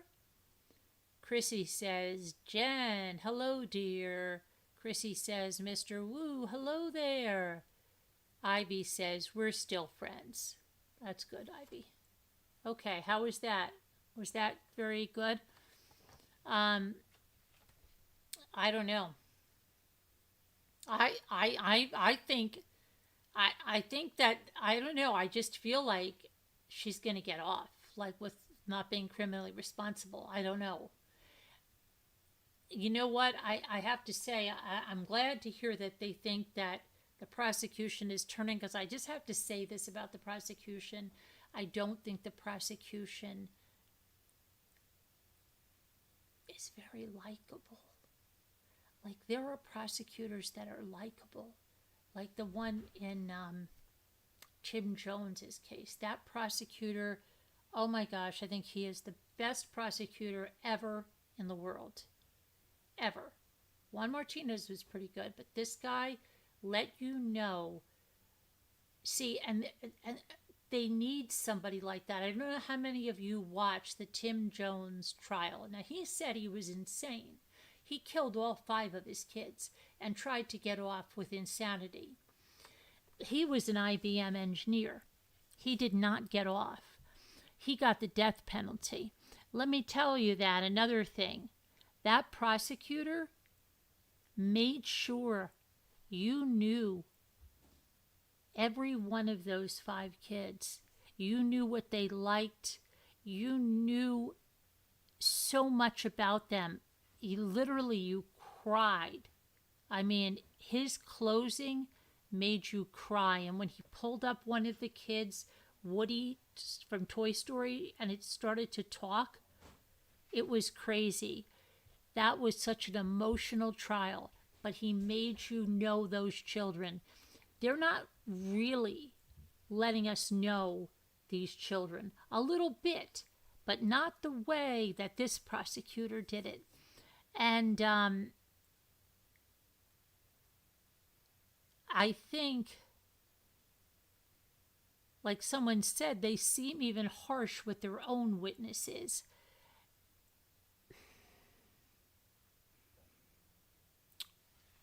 I don't know, something about it bothers me. Okay, so let's see. You did read with the same enthusiasm. Okay, thank you.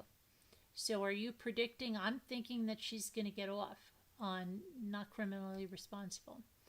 That Lindsay Clancy, after taking out all three of her children, I don't know. I'm scared. All of those freaking TikTok people.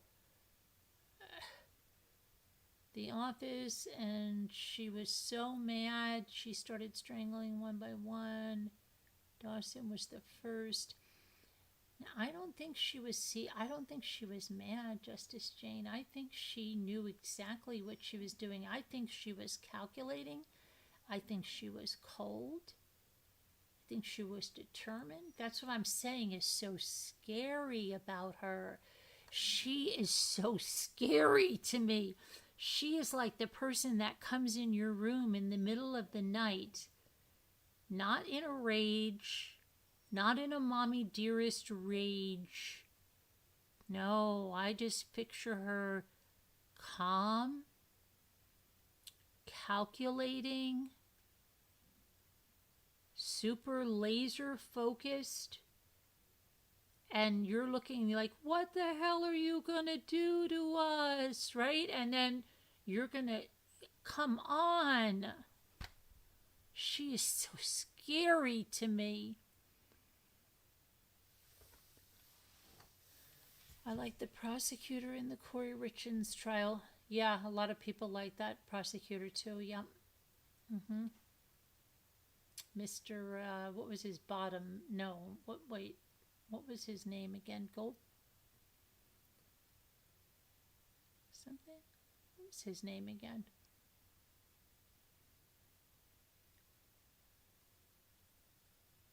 You are right.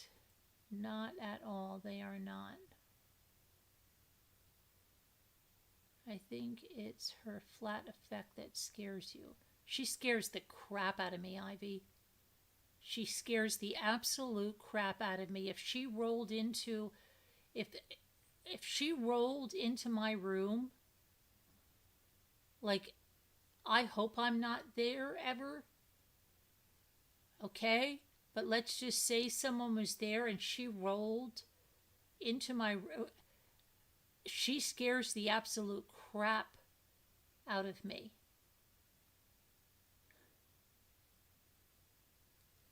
The two female lawyers are rigid, just as they are doing so bad, though. Yeah, I know, they are, right? I just don't think they're likable, right? I don't think they're very likable. They're almost like how a lot of the defense attorneys are, right? When someone's really guilty and you're like, well, how could they even be defending him? And it's almost like that, right? They're not very likable. Bloodsworth, yeah. Right, Brad's Bloodsworth, right. What did Justice say? Mr. Wu, I can picture her turning the camera off. She went into Patrick's office, saw a conversation. I don't think she did it because of that. I think she's very, scares me. Ivy scares me. She really scares me.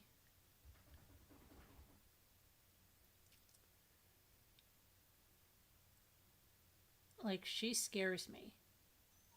Like, you know what really scares me too? Like, let's say she gets out and she's not criminally responsible. Like, I picture it almost like a movie, right? And then she gets out. And let's just say this was a movie. And they're all around the Thanksgiving table and she got out.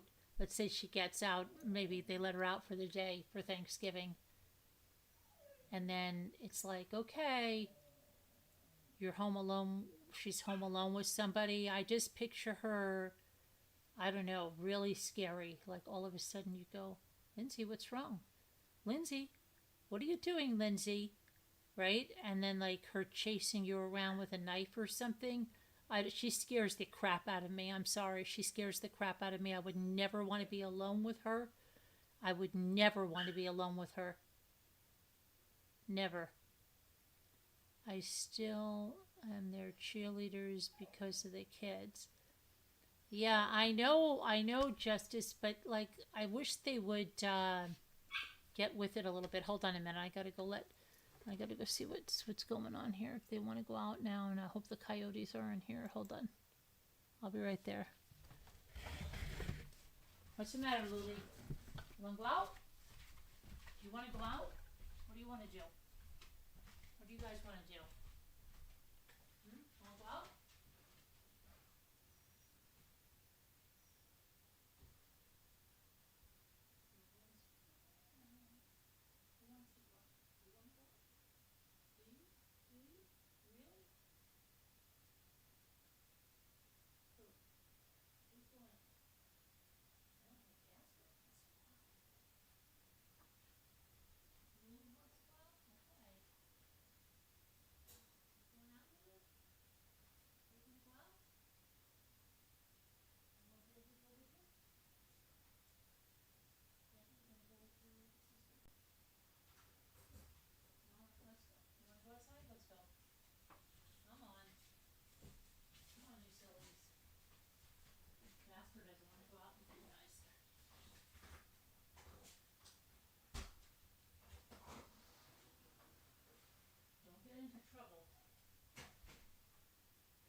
They're on the trail.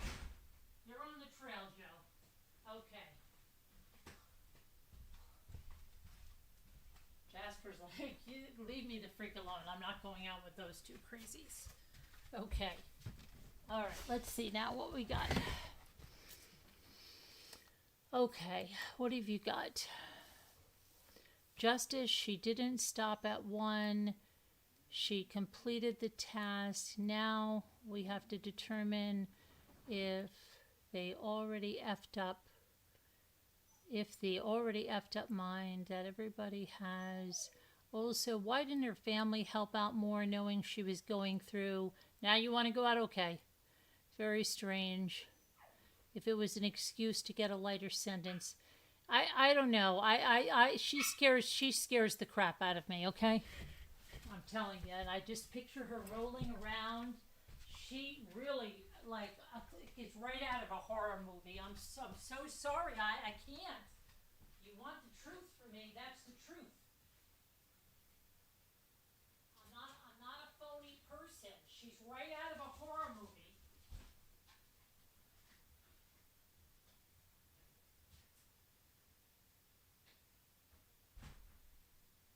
She's right out of a horror movie.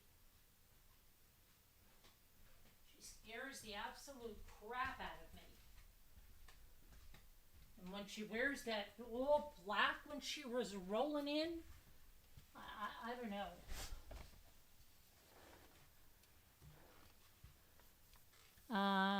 We're talking Jamie? No, I'm talking, she scares the crap out of me. I'm talking about Clancy.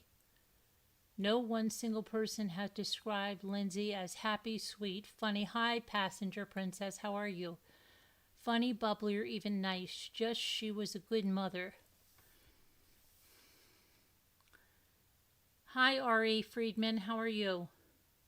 And we have these people who think they know psychology. They don't know crazy. Just lock her up wherever. I just think that it's so crazy. Okay. First of all, right?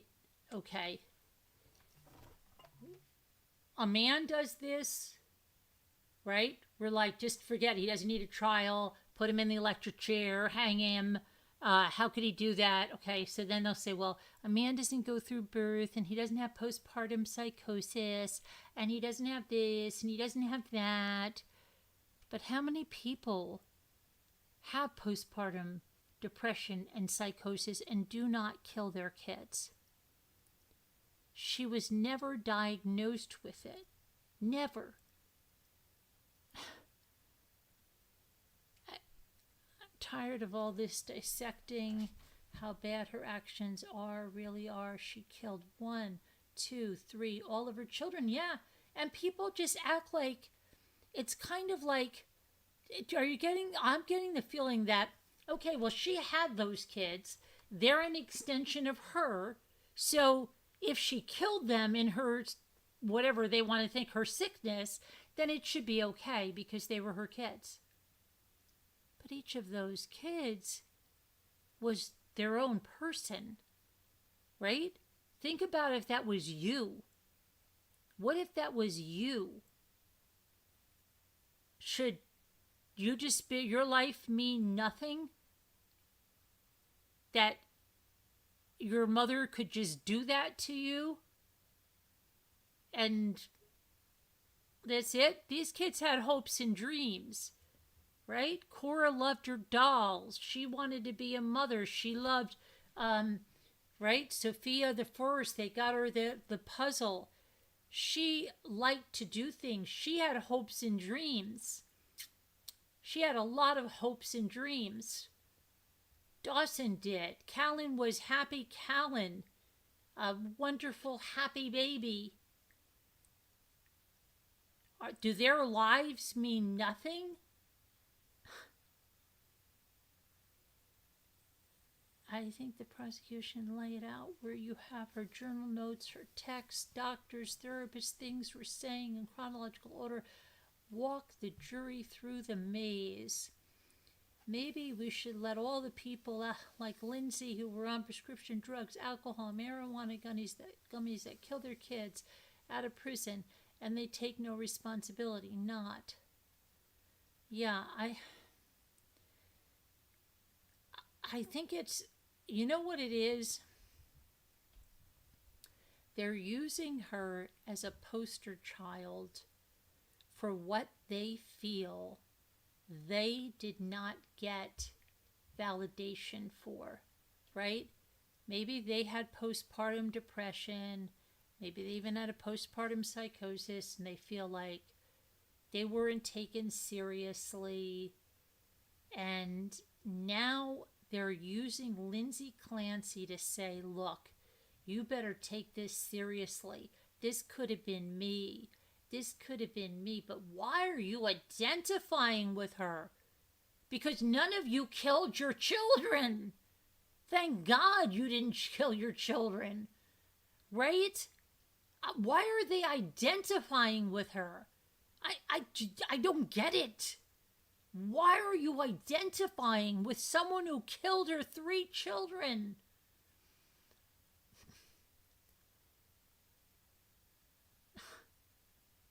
I don't get it. I really don't get it.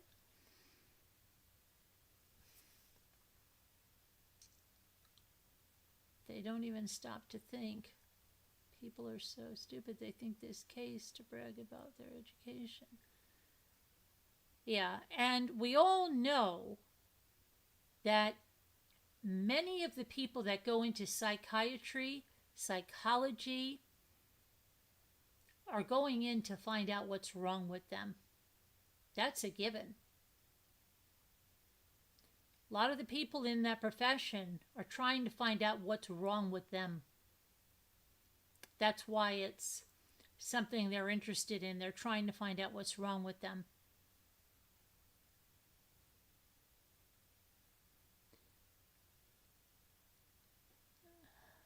Baby Jane. I don't know. Ivy, she scares me. She really scares me. It's almost like one of those movies where you get someone like that off. Remember Jagged Edge? Remember that lawyer in Jagged Edge? And she falls in love with the guy she was defending, who was Jeff Bridges, right? Wasn't it Jeff Bridges? And she goes in the closet and she finds the typewriter that drops the J's.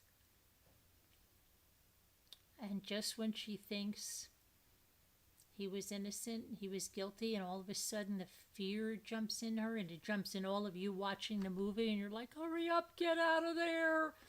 But you're like, how is that any different than 5 minutes ago if she hadn't found the typewriter? So just Act cool. You didn't find the typewriter. You didn't find the typewriter. And then she has it. She puts it on the seat of the car, and he comes out to her, and she throws her jacket or something on it. Right? And then she's pulling away. Do any of you think like somebody would get Lindsay Clancy off and then invite her over to maybe their beach house? And then they find out something that's not what they thought? See, that's how she scares the crap out of me. You can't lie to your doctor and then retroactively blame them for not treating. Exactly. 100%. You can't blame them for your afflictions and you failed to completely disclose that. Exactly. It's a noble endeavor, especially when you find out it's all MRBs. Everything wrong with me when nothing wrong with me, it's MRB. But, yeah, I don't know. She scares me a lot. Lindsay Clancy does. She scares me a lot.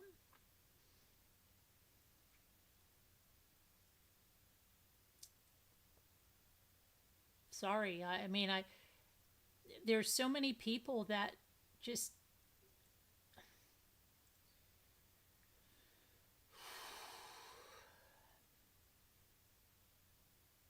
say she was so wronged. She was so wronged. I think she had more resources and help than most people do.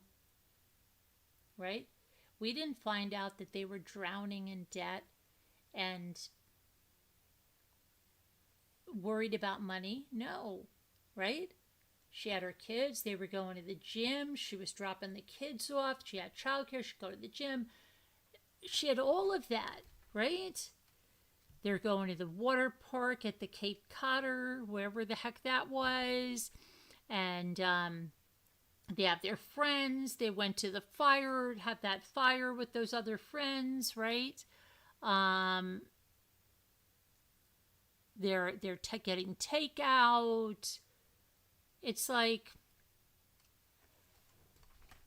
but you know, I don't know why they want to. Justice Jane, I don't know why that's their poster child. I don't know why. You get frustrated because the people on YouTube defending her. I hear you. I can't even feel it. You know what I'm saying?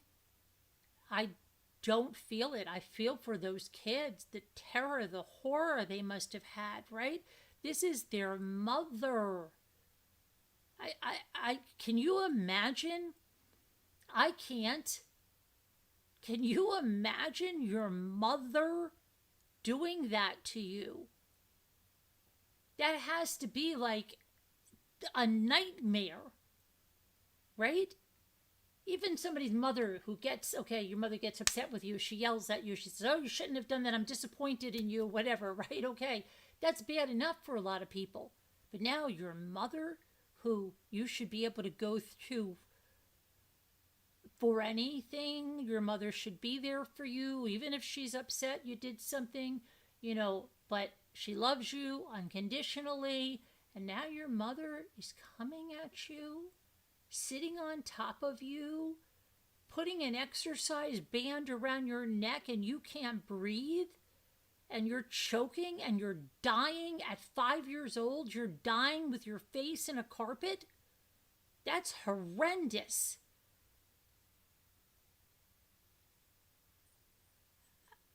How does anybody even have a mother like that?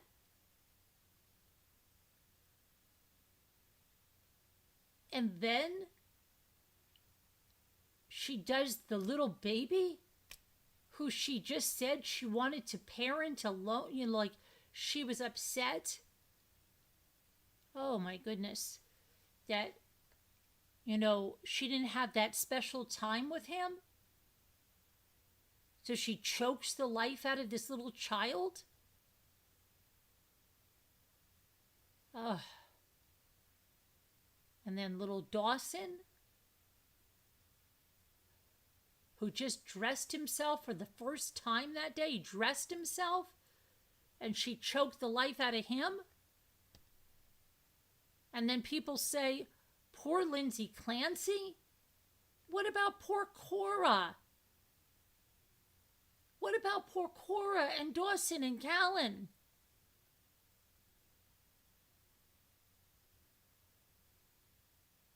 One of the first things she said, I need a lawyer? Do I have a lawyer? Yeah.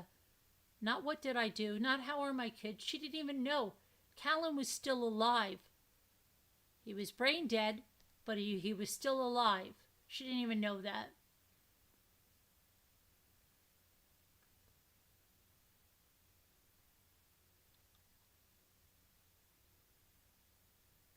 She is talking about dying and choking, but I will say the ultimate betrayal.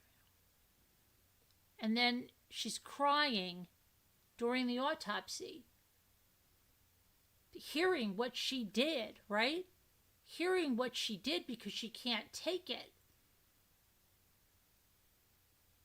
She does seem very immature. Her mother is put in the phone as mommy, but did you notice that she refers to her in the text as mom? Why did she put it to Lindsay and mommy? Isn't that strange? But she called her mom.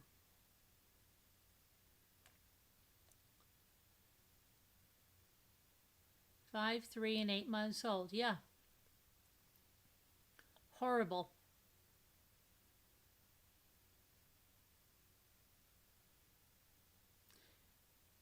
She was all about planning that trampoline party, right?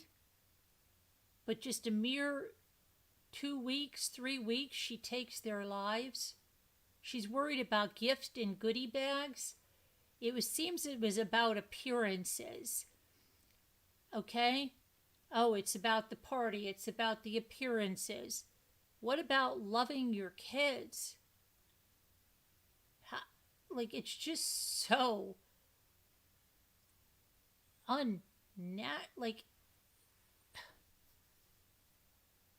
why do you even have your kids like that and say you want more when you just take their lives like that? And I do not believe she was in any psychotic state. Someone told me that she could still get pregnant even if she's paralyzed. Oh, I'm sure she could, Justice. I'm sure she could.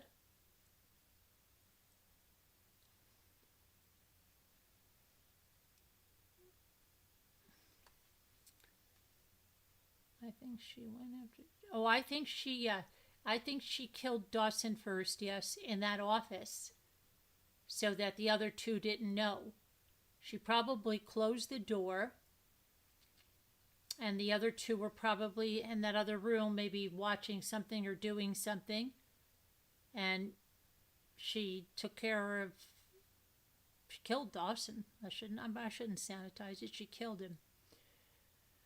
And I think she killed every one of them by sitting on top of them and pinning their arms down.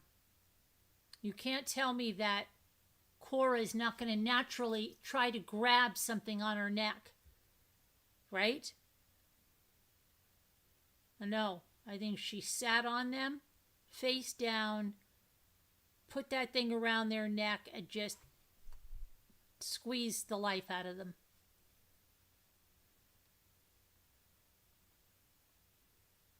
In the text message, it said, well, what are these messages? Mommy and Lindsay. Mommy and Lindsay. Who remembers that? But then when they showed one of them, she called her Mom, can you come over? But that they were in there as Mommy and Lindsay.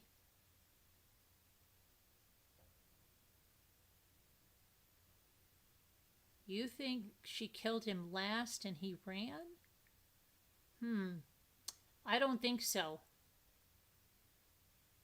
I don't think that. I think they said that Dawson was killed first. I think they said that too by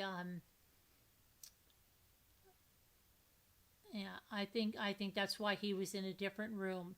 And I think Callan she felt like wouldn't know anything. Cora was the next one, and then she went after Callan.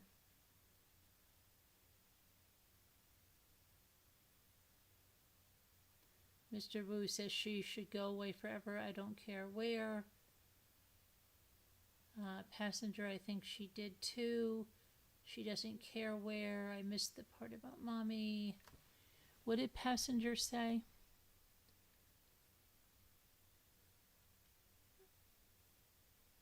I think she went after Dawson first. Yeah, I believe they said Dawson was killed first. If I'm not mistaken. And remember, Dawson was just there eating his chicken on the couch. He was eating chicken on the couch, chicken nuggets and green beans. And you just think of it, that could have been so different. It could have been so different. He could have said, hey, buddy, you want to go with me? Right? One of them, two of them. She could have said, if she was having a bad day, you know what? Let's all go in the car together. I could use a change of scenery. Let's all go. Right? Let's all get in the car and go.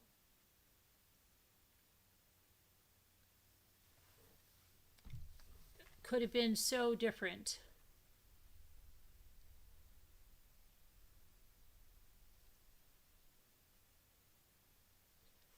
I think Callan was killed last, and I think that's why they were able to get his heart beating again. I think they did say that Dawson was killed first. I could go back and look, but I believe that's what they said.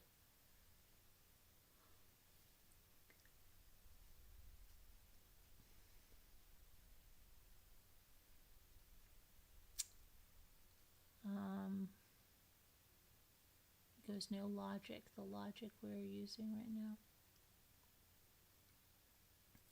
It's just very hard to understand how someone has these children, writes about, I want more children, I want a big family, I want more children, I don't know when, I want to have another baby. Remember these journals? And working in labor and delivery, you know,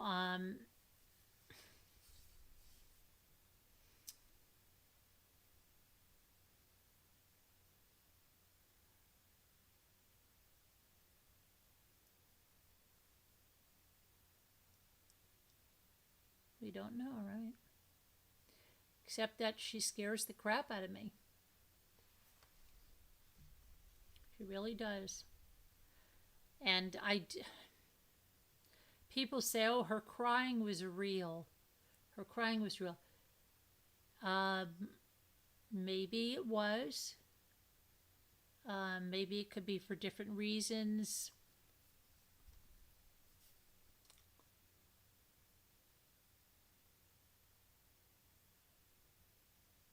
I don't know. Let me see if I can find it, Dawson, because I swore they said Dawson was killed first. Let's see.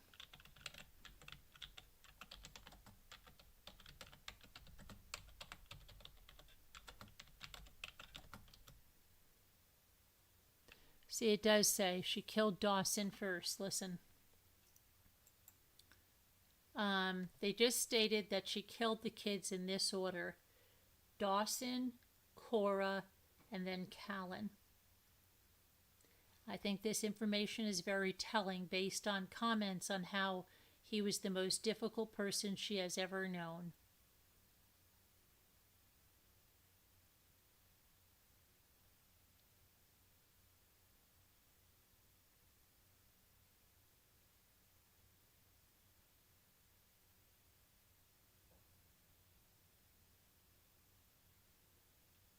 Dawson was found in a room by himself. Cora and Callan were in a second room.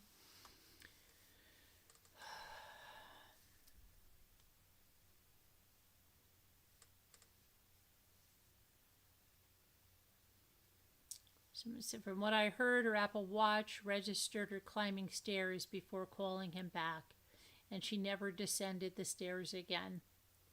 I'm curious to hear this come out in court because it's possible she took her watch off, but it's also pretty widely accepted that she spoke to him after the murders.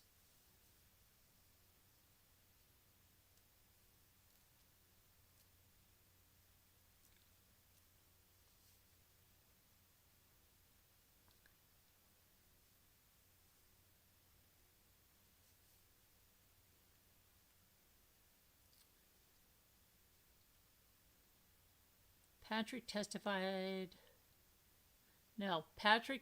Lindsay a picture of Dawson that morning, showing how proud Dawson was of getting dressed all by himself for the very first time.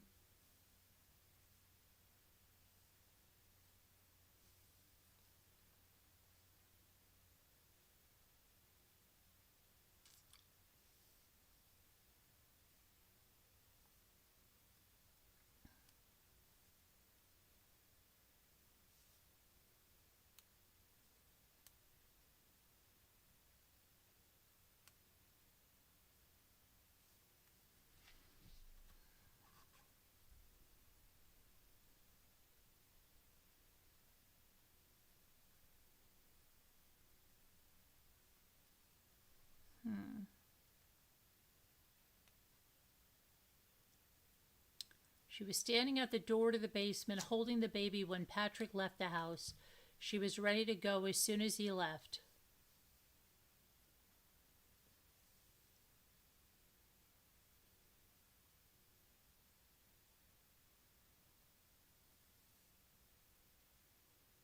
Those are Beachbody bands. This person said they have the same one in different sizes and colors. Weirdly, was sold these during my postpartum experience, but I'm a lazy woman, so I don't really use them.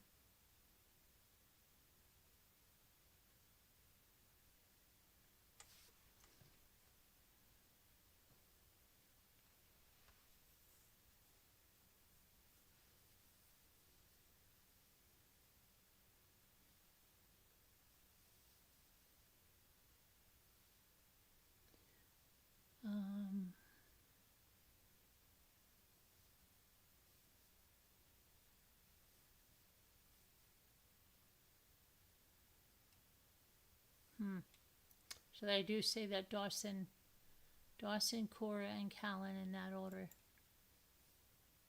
Doesn't matter whatever we think or say.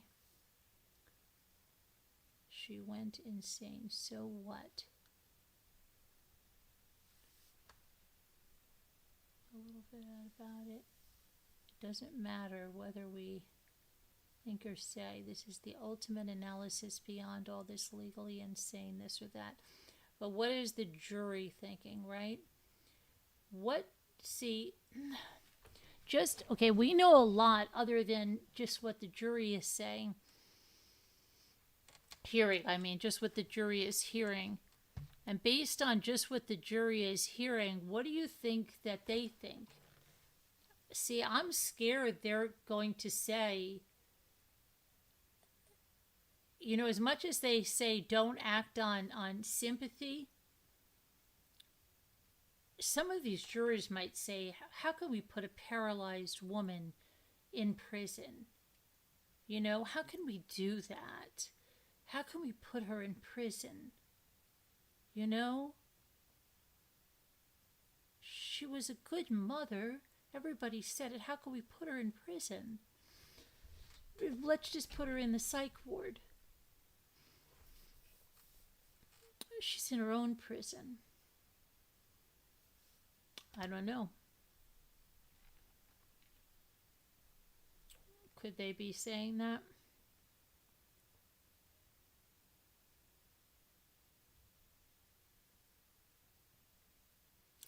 I don't know, but you know what? I was surprised about the jury in Austin Metcalf. I thought they were going to convict him, that they were going to convict Carmelo Anthony on the lesser charge. We didn't get to see that trial, but we heard through tweets, and I thought they were going to just go with the lesser and they got him on the first-degree murder. But I don't know. You are reading the minute-to-minute breakdown. I do not believe that is correct as far as an order. And you are able to believe that.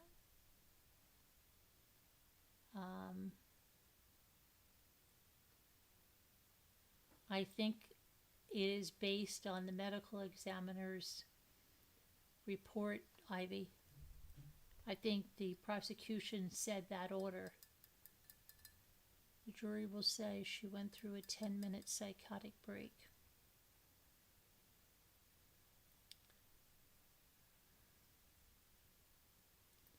I don't know. I wonder though, Mr. Wu, because the prosecution is not that likable. You know what I mean? I just hope that, they're not supposed to figure anything, to base their decision on anything like that, but yeah.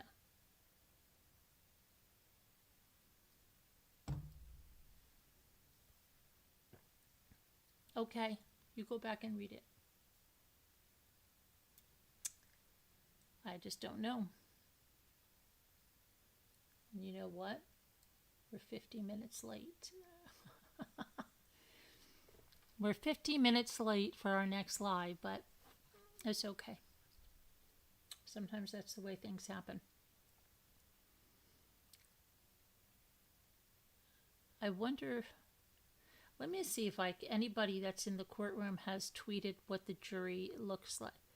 That's what I think too. They will feel sorry for her. Yeah, Passenger Princess thinks that too. And I think that's why, she didn't have to be there with a lot of that and how hysterical she was. And maybe the judge should have said, look, if she can't control herself, I don't think she should be in the courtroom. Yeah, I know, Mr. Wu, but don't you think that they might remember when LeBron said that? About championships in Miami?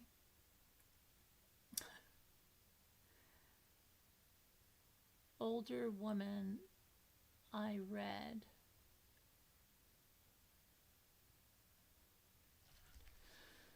They're older women in the jury. Okay, but I think somebody said older and then said like they were in their 40s. Like they're ancient, right? Okay.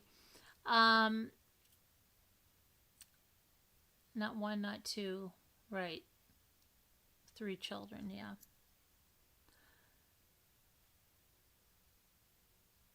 But every time they tried to show a video, every time it was so fleeting. And with the Tim Jones case, they had the teachers come in and talk about these kids. And they did here too. But it wasn't the same. They should have brought out Cora's dolls. They should have brought out the stuff that Dawson liked. Some of their drawings, their coloring, their favorite things, favorite books.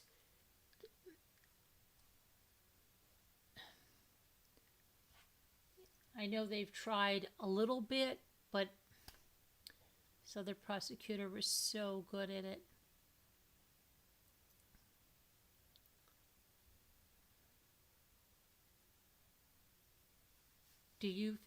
Ivy, do you feel so? Mr. Wu wants to know, Ivy, do you feel sorry for Lindsay Clancy? I feel sorry for Dawson, Cora, and Callan.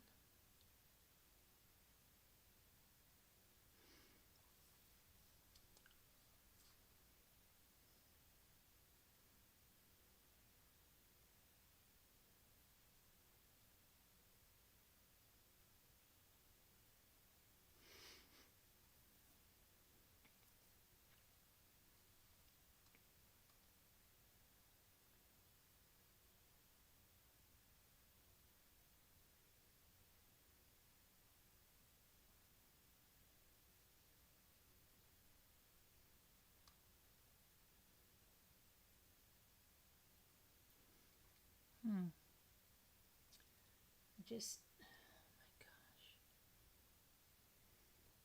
I mean,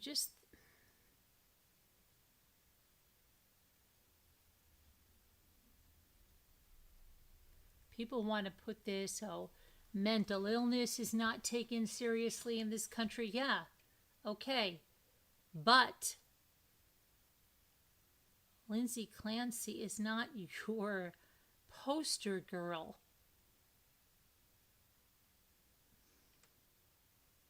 She's a great nurse, right? Yeah. Great nurse, a great friend. Great mom. Until she wasn't.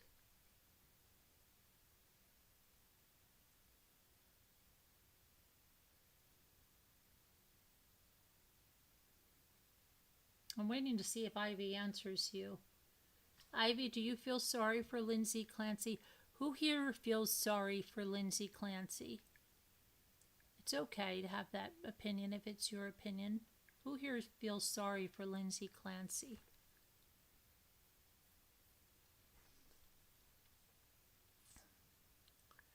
Who here feels sorry for Lindsay Clancy?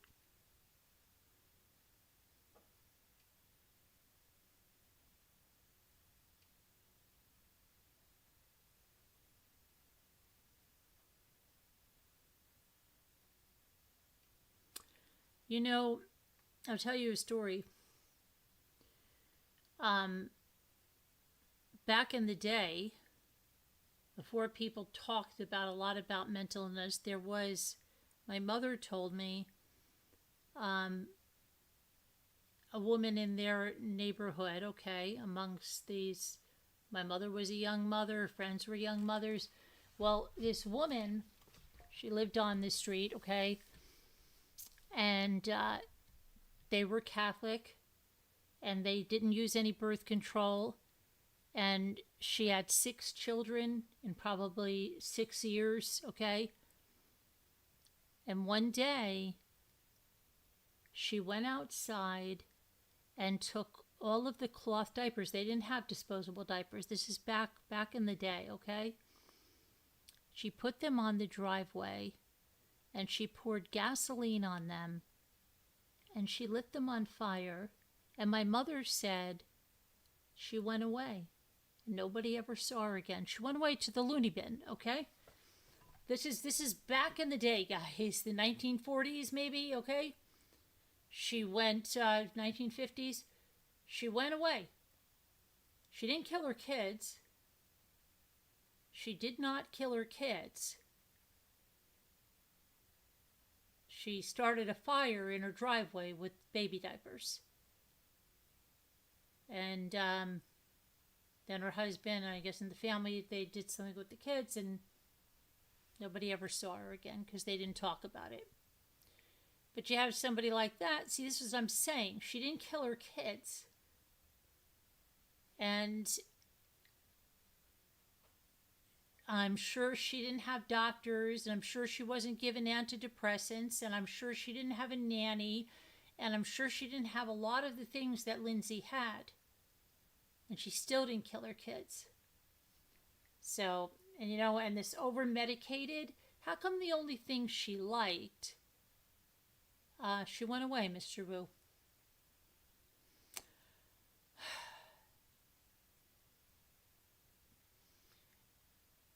She liked the Ativan, right? She liked the Ativan.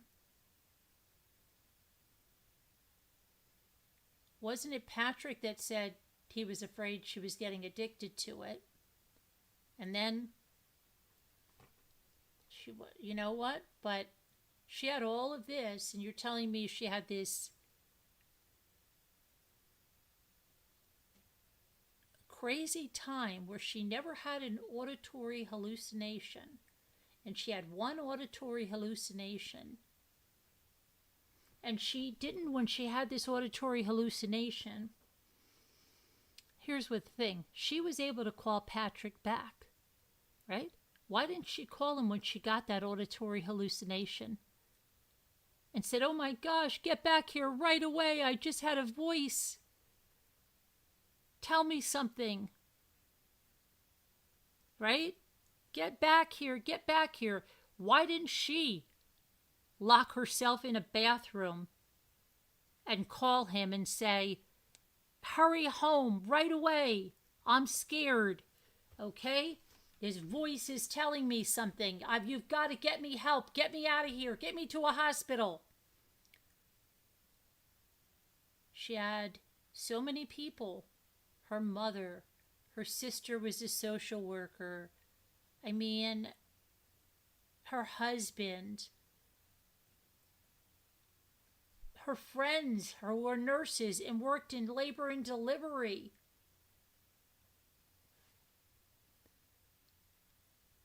Right? So you hear a voice and you have no control, but you can call your husband back in the middle of this and have a coherent conversation with him?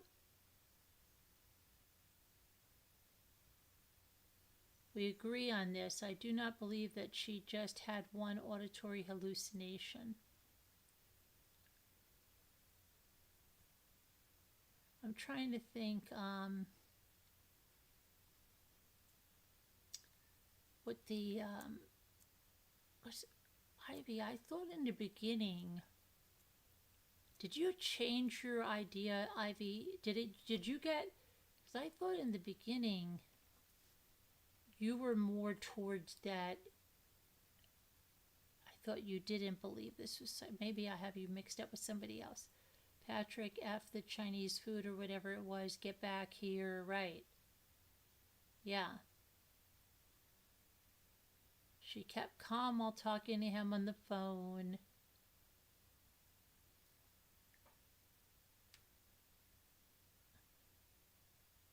Right. And it's just, it's your last chance. Last chance for what? Last chance for Mary Jane?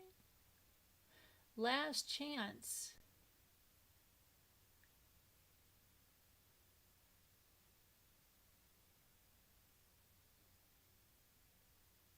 Yeah, it doesn't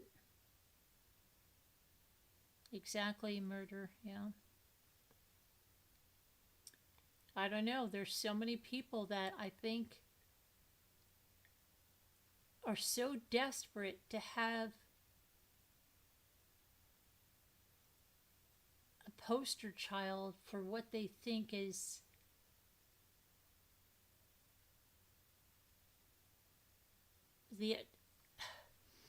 what they didn't get, the understanding or the validation of their issues, and they're so desperately trying to use Lindsay Clancy.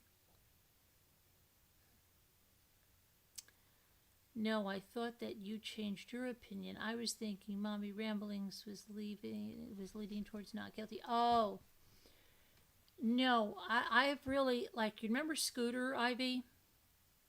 Scooter doesn't, and usually Scooter will play devil's advocate and stuff with me, and sometimes we ultimately end up at the same decision, but she'll normally play devil's advocate, but she did not in this case.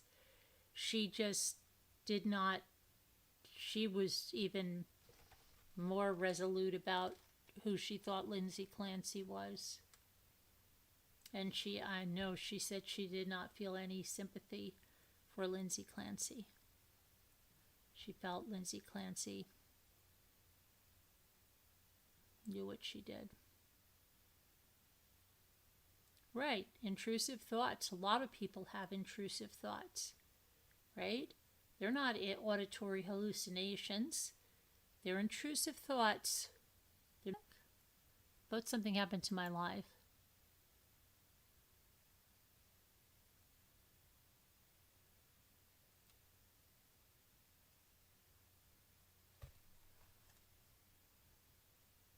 You get how insane some of those thoughts can be, almost uncontrollable. Yeah, right? Goofy thoughts, some people call them. Crazy thoughts, right?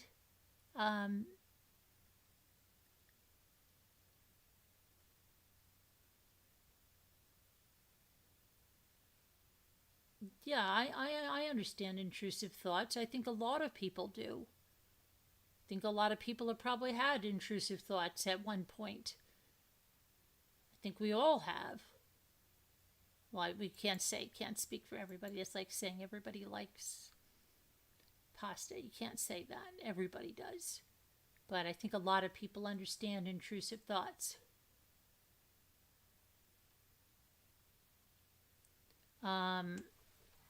But still,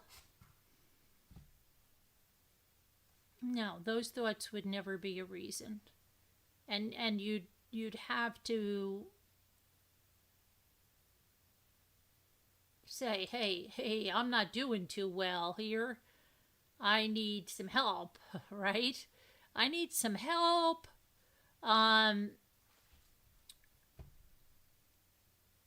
You're still hung up on the order.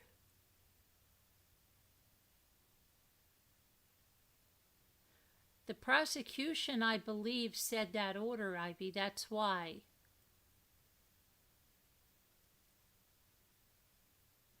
Does it make a difference to you, Ivy? Like, will you not, do you only see this happening one way, and if you can't reconcile that order, then you feel something else? Pasta's only good al dente. Lindsay seems to be a very intelligent woman. Yeah, I'm sure she is, right? She went through nursing school and all of that. Book smart for sure. She went another way. Yes, she went insane, but I just am scared poor Dawson ran.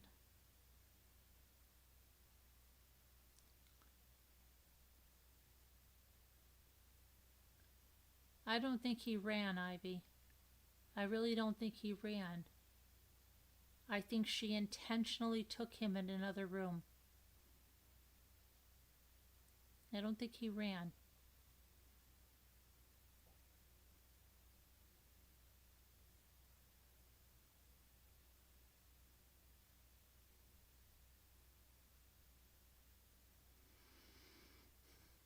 And even Patrick said, okay, remember when Patrick described it and he took the bands off of Cora and Callan, but then when he went in to see Dawson, he said he knew Dawson was gone?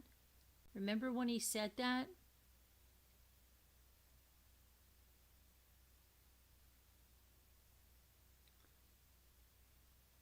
And I think that's because he was first.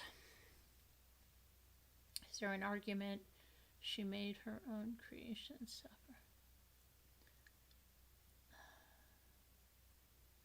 Yeah, I don't think he ran. I think she brought him in there because I don't think, I think if Cora had seen her doing anything, Dawson, Cora would have tried to stop her, okay? And Cora may even know how to use the phone and call grandma and call daddy and say, hey, hurry up, mommy's going crazy, okay?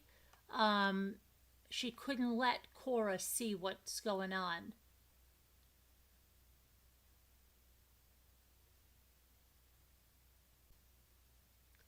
I think there's something wrong with my internet. My internet keeps going out.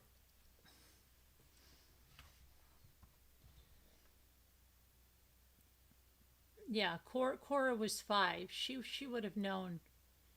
Kids,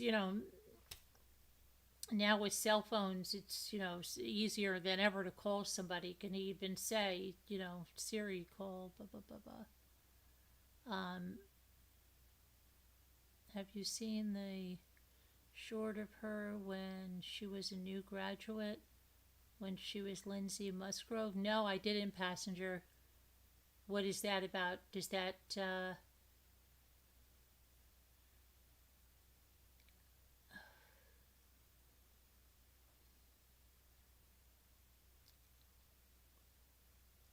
There's just something about her.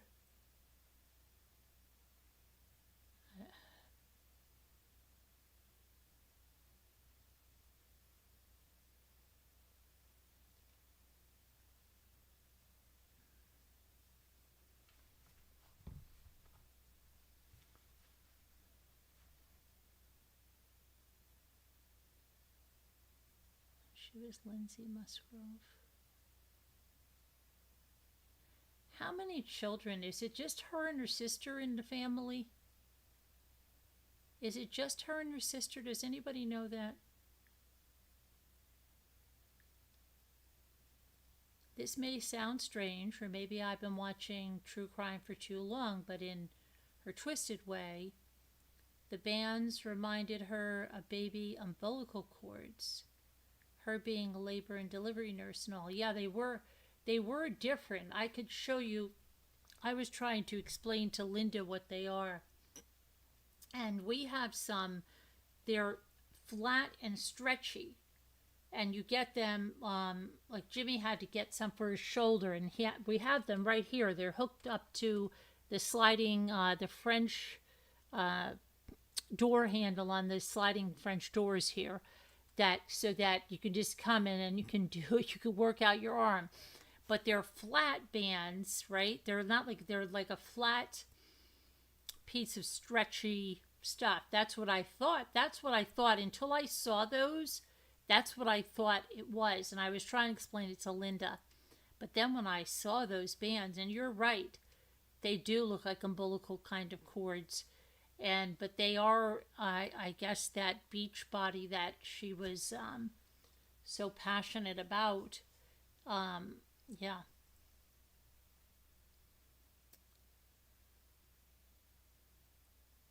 Just horrible. And remember they said there was also a belt on the floor? Remember that? Like, did she go to try with a belt first? I don't know.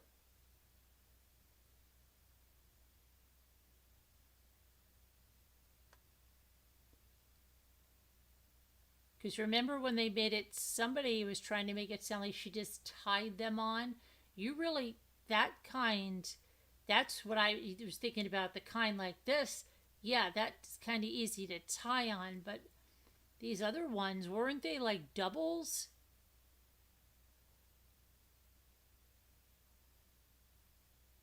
I don't know, I think.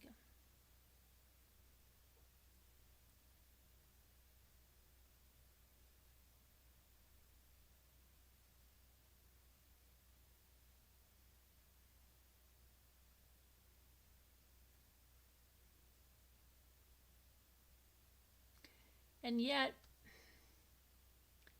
you know what? Didn't she say in her lawsuit or something, she said to them, yeah, go to Jesus or something, right? Didn't she say, baby, go to Jesus? But we really don't hear a lot about her being very spiritual, right? Do you? And isn't that strange that she used that then? But I don't think in any of her journals and things, I don't remember references to God and to Jesus and stuff like that. Do you guys? She said that. Hold on, I'll tell you, Mr. Wu. I think it's in the lawsuit.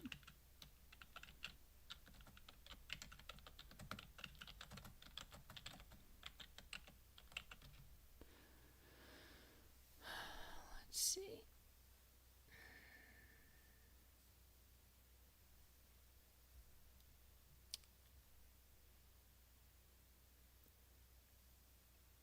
Go to God, baby. Yeah.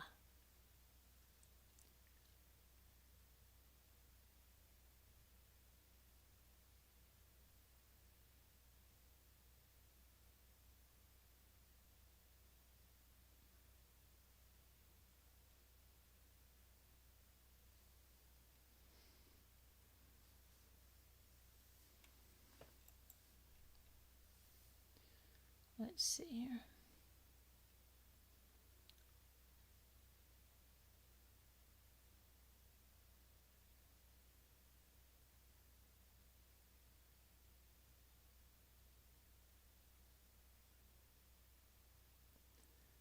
Her diary was read aloud in court. I'm completely overwhelmed trying to take care of the kids. I feel like I'm drowning every day. I feel disconnected from myself, time, reality.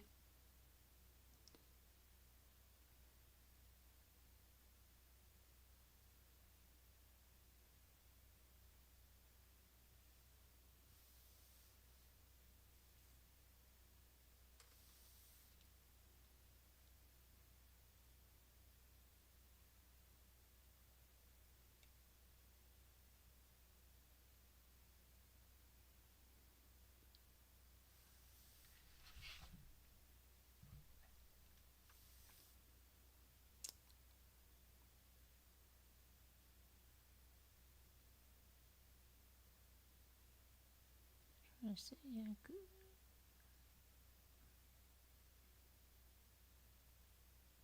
A male voice stated after her husband left the house, "This is your last chance. Kill the children so you can kill yourself." See, so it was all about, to me, control. She did not want her children raised by anyone else. It was a very selfish thing, right? She wanted to take her own life. She wanted to make sure that she wasn't going to miss out on anything with her kids because she was going to take their lives. I think, see, I see it a different way.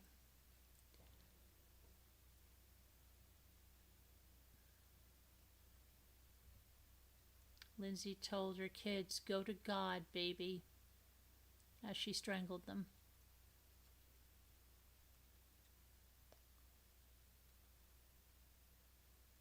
But I don't remember God being in anything else. To get this sound back,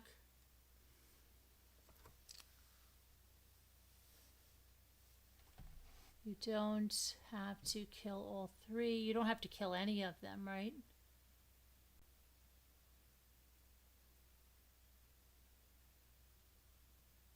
You see it the way you do. I see it the way you do. Yeah. I don't know. I mean, yeah. That voice is almost like she used that voice, which after that psychiatric visit or the psychologist's visit, it seemed this voice came out, but it's funny that this voice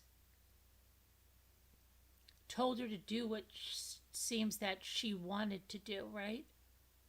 It's your last chance to take the kid's life so you can take your own. Why does she have to take the kid's life to take her own? She briefly mentions enjoying having gone to Mass with it. Yeah, that I remember. That was a brief thing, okay. But I'm talking about if you're going to say, go to God, baby, you're not mentioning God in anything else, especially with what you're going through, that you're not even praying to God or, praying, I don't know, things get better, that God turns this around for you, right? I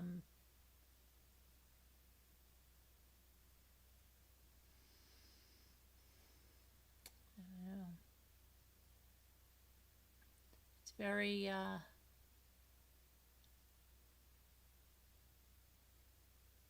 yeah, I don't know. YouTube is really putting the ads out on everything, and I think it's to get people to get premium. If you want to know the truth, I think they're doing something because it's not us, it's YouTube. Well, do you think we should go and she could have just got pissed off eating on the couch? No, I think she gave it to him on the couch. I think that was normal. Patrick said the last time she saw, yeah, he was eating on the couch. Yeah, Patrick said he was having chicken nuggets out of a bowl with green beans.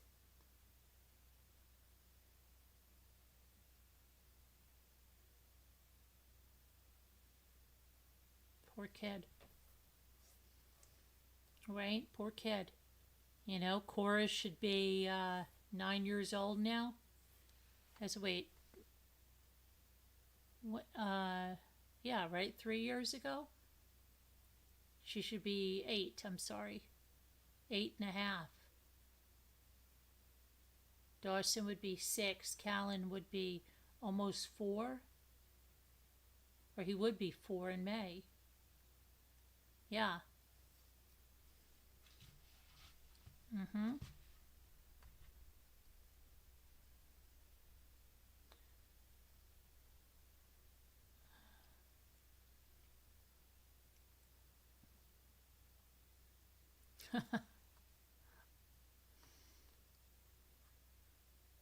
It's, yeah, and I don't think enough people are talking about the kids. It's like they don't even want to hear about the kids' injuries.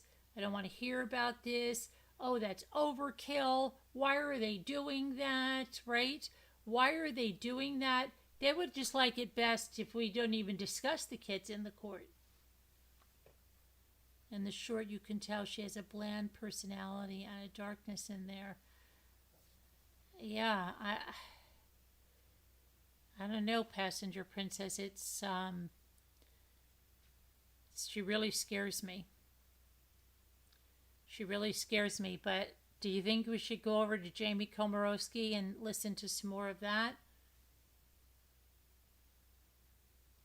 You'll be back with coffee? I have coffee.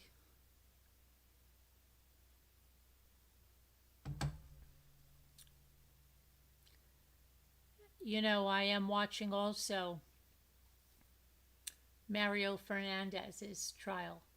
I am watching that as well. And I have all of the information, the FOIAs and Henry Tenon, and I do not believe Henry Tenon pulled the trigger on that one. I've gotten blocked in chats for doing this as follows. Oh, really? Justice for Cora Dawson and baby Callan? You got blocked? You're not going to get blocked here. No, everybody can have their opinion. You know, everyone can have their opinion. Ivy and I can still be friends, and it's just how we see things. That's what makes all of us unique. Attorney Sharon fighting for the kids. Lindsay Clancy has a subtle seriousness to her, like you see in someone who has witnessed war. You think so, Ivy? Ivy, is there anything, Ivy, that would... Is there any one thing that you would be shown that you would say, oh, if I saw that, I wouldn't think this, that, or the other thing? Is there anything like that you would think?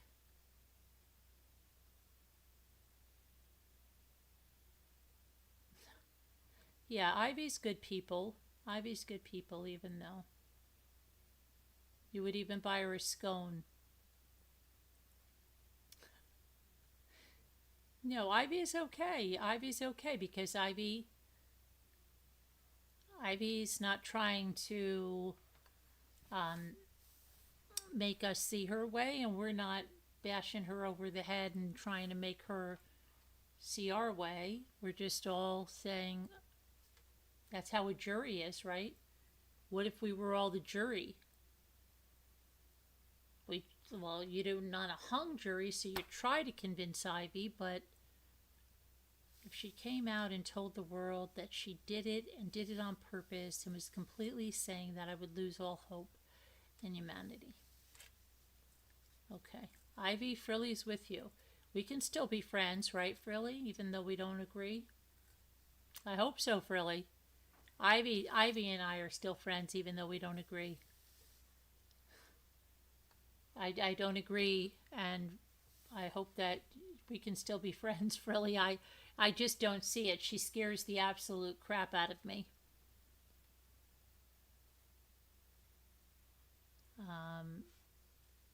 It's okay. Have a scone. If it's made right, she sees it my way. I just want to see if really you'll still be my friend, because I don't see this that way. I don't see it that way. I don't. She scares the crap out of me. I feel so bad for those kids and what happened. Carolyn, I am with Carolyn, I am with you on the Henry. I don't think he did it. Oh, Henry Tenen? Yeah, I don't think he did it either. We watched that interrogation, and I felt he was being honest. I think he was there. I think he had no idea he was there. Yes, he may have touched the tire. I don't think he knew what the hell was happening. Before we get to Jamie, let's imagine for a moment, okay? Of course, friends. Okay, well, sometimes, really, you know how it is. Like somebody, oh, you don't think the way I do? Then you're gone. No, I just don't see it that way. What it would feel like to be killed by our moms. Horrible. That's what I'm saying, Mr. Wu. Your mom should be your safe place. Your mom should be where you can go and get a hug and feel safe. Okay? Your mom should be where you could go and say, you know, I'm scared, I'm hurt, I'm upset, I don't understand what's going, but not when your mom comes to you and, you know, like I'm saying, like people can get all, think about how many people, how very, you know, some people say, oh my gosh, it really hurt. My mom said she was disappointed in me, or disappointed in that I did that, or whatever it is, right? And kids are like, oh my gosh, that hurts so bad. I don't want my mom to be disappointed in me. But then, okay, that's a situation. You work over it. But think about like your mom is ending your life. Your mom that should be doing everything for you to have your best life is ending your life. It's literally cutting the air off from your lungs. How outrageous that is. Right? My mind out, you jump out of a window without her, hands and legs broke too.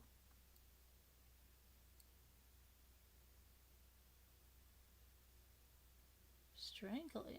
It's horrible, because like it's like a bad dream. It's like, what are you doing? What are you doing to me? Like, oh my gosh. I told you this story, right? When my daughter was like 4 years old, I thought, like, kids have been taught, like, okay, this is poison, don't touch this. This is poison, don't touch that. Well, you know, silly string? I thought it would be funny, right? So she was like 4.5, and I go, look at this, look at this. This is so fun. And I like put it on her, right? And she goes like this. Huh. My daughter and I laugh over this so bad now. She goes, oh, right? I said, what's wrong? She goes, what are you trying to kill me? I said, what? You have to know my daughter. I wish she would be here to tell this story. She was freaking out because she thought it was poison. Okay? Now think about this. I'm trying to play with her, thinking she's going to have, like, be like, oh, wow, this is so cute. She thought it was poison. And she's thinking, why is my mother trying to kill me? Right? So, it just, I mean, can you imagine if your mother really is trying to kill you? Oh, I've told this story before, I know. But my daughter, oh gosh, we laugh so much over that story.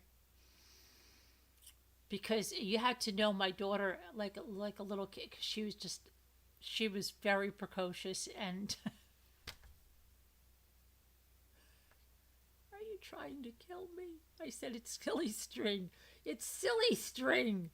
And then she's like, it's not poison? I'm like, no, it's, you think I would put poison on you? Oh my gosh. Yeah. Oh yeah, we laugh like crazy. Right. But imagine, that's just showing you just how traumatizing it would be if your mother was trying to kill you. Right? And it wasn't with silly string. You know, because in 2 minutes, my daughter was then spraying it all around and laughing and giggling and having fun. But in that one thing, she was like, you know, because tell the kids, don't touch this, it's poison. Don't touch that, it's poison. All of a sudden, you're seeing a can and stuff's coming out of it. And then she's thinking, like, is that poison? But no. Right? I was playing with her with the silly string. And then we laugh. And her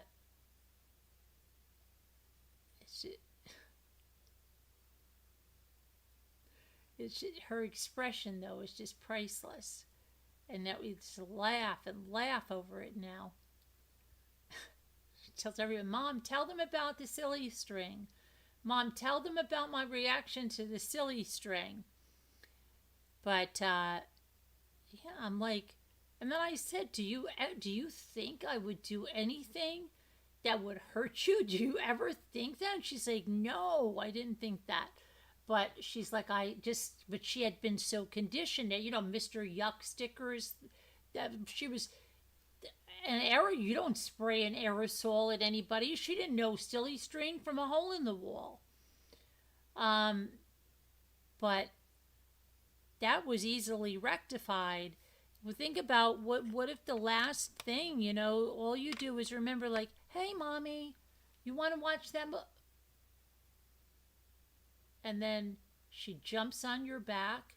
She's got your arms pinned down, and she is choking the life out of you. So, yeah, it's just crazy.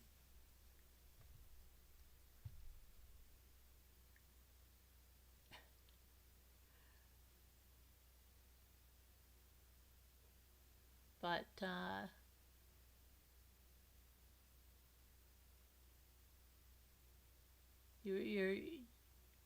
your mother should be always there for you. You shouldn't have to.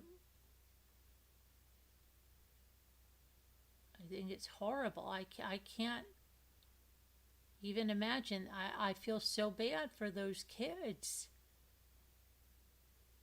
And you just think that what are they thinking?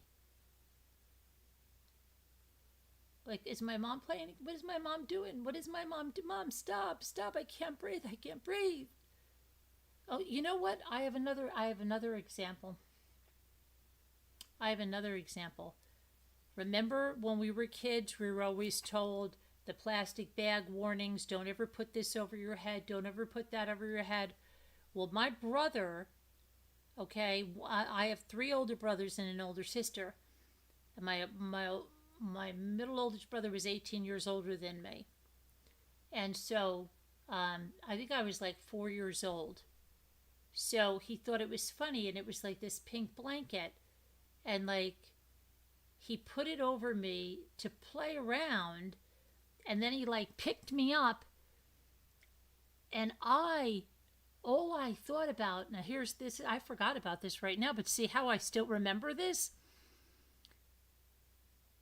I was screaming, right? And then he was like, what the hell? What's going on? And he put me down on the couch and took the blanket off, and I go, I think I said the same thing my daughter did. Are you trying to kill me? And he's like, what are you talking about? And you're like, you're never going to put something over your head. You'll die. right? Like it was just so black and white to me. I heard, I was so conditioned and grew up in that, you heard about the kids that put plastic bags on their head, or the kids that were wrapped up in a blanket or something and they were killed and kidnapped and whatever. Like we grew up with kidnappings, and that's what I was telling you, where they cut the ear off and all of that stuff. Okay, nothing was sanitized, right? We heard the bad of it.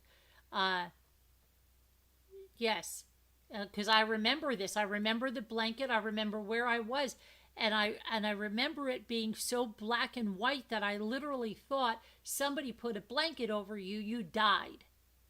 You died. Um, that there was no, and so yeah. Imagine something like that, and just like I'm have the reprieve, my daughter had the reprieve. It's silly string, honey, right? My brother's saying, "Oh my gosh, what's wrong?" You know, um, it's just a blanket. I was just playing, and then we're like, "Phew," right? Oh my gosh, you know, all of this, but these kids didn't have the reprieve. Horrible.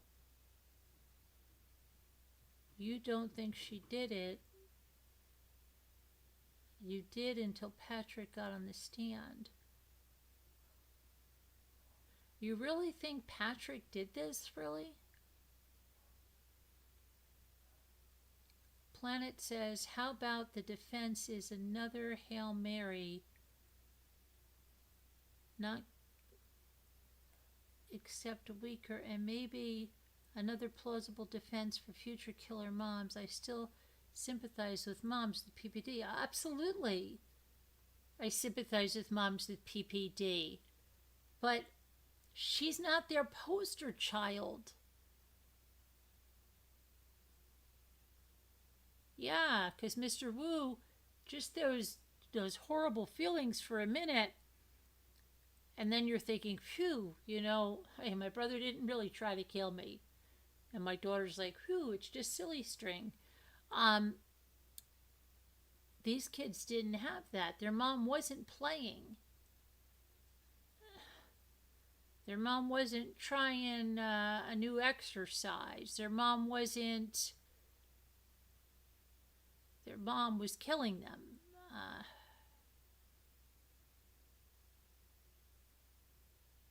It is so horrible for those kids.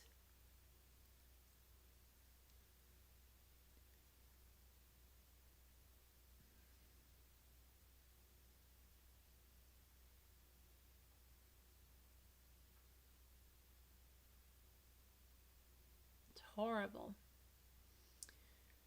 And, just like, also, if you have a bad dream, right? You have a bad dream as a kid or something, that something horrible is happening to you, right? You must have had that. And then you wake up and it's like, oh gosh, these kids, they didn't get to wake up from this. They didn't get to go to school the next day. They didn't get to build another snowman. They didn't get to go on a sled. They didn't get so many things that they should have had.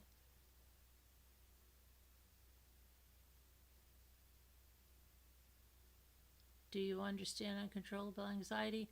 That's not going to cause you to kill your kids. The kidnapping thing cracked me up. I grew up hearing a lot about that. We did grow up hearing that, Frilly, because that's what happened. Remember? People got kidnapped. There were ransom letters, and they would say, oh, they kidnapped so-and-so, right? And if they don't pay the ransom, they're going to cut off their ear and send it to them in a letter. There was no fooling around when we were kids. It wasn't sanitized. We came up the scary way, right? We heard people got kidnapped and their parents were sent letters that they were going to send an ear if they didn't get their money.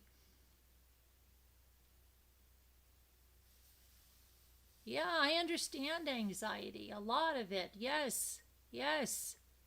Horrible anxiety. but you don't want to kill your kids.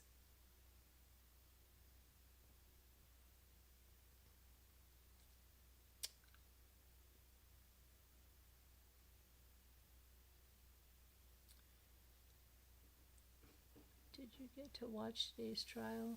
Ian Whiffen from Cellbright was on the stand and went through the locations and the pings. There's no way Patrick could have done it, according to Ian.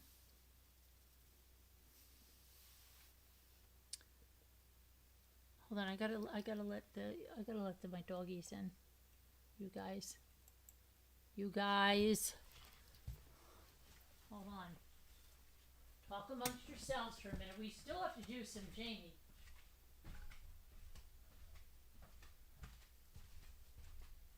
I can't be clickbaiting. Come on, guys. Go. Let's go. Bedtime. 1, 2, 3 little dogs.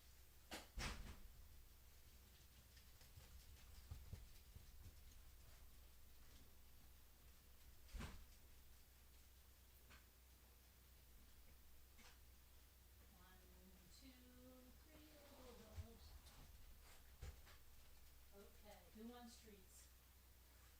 Come on. Who wants treats? Where's the treats? Come on. Where's your treaties? Where's your treaty boys?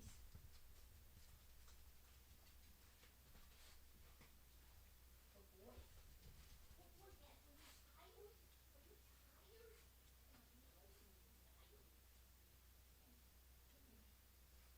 Dad really wants to go pet.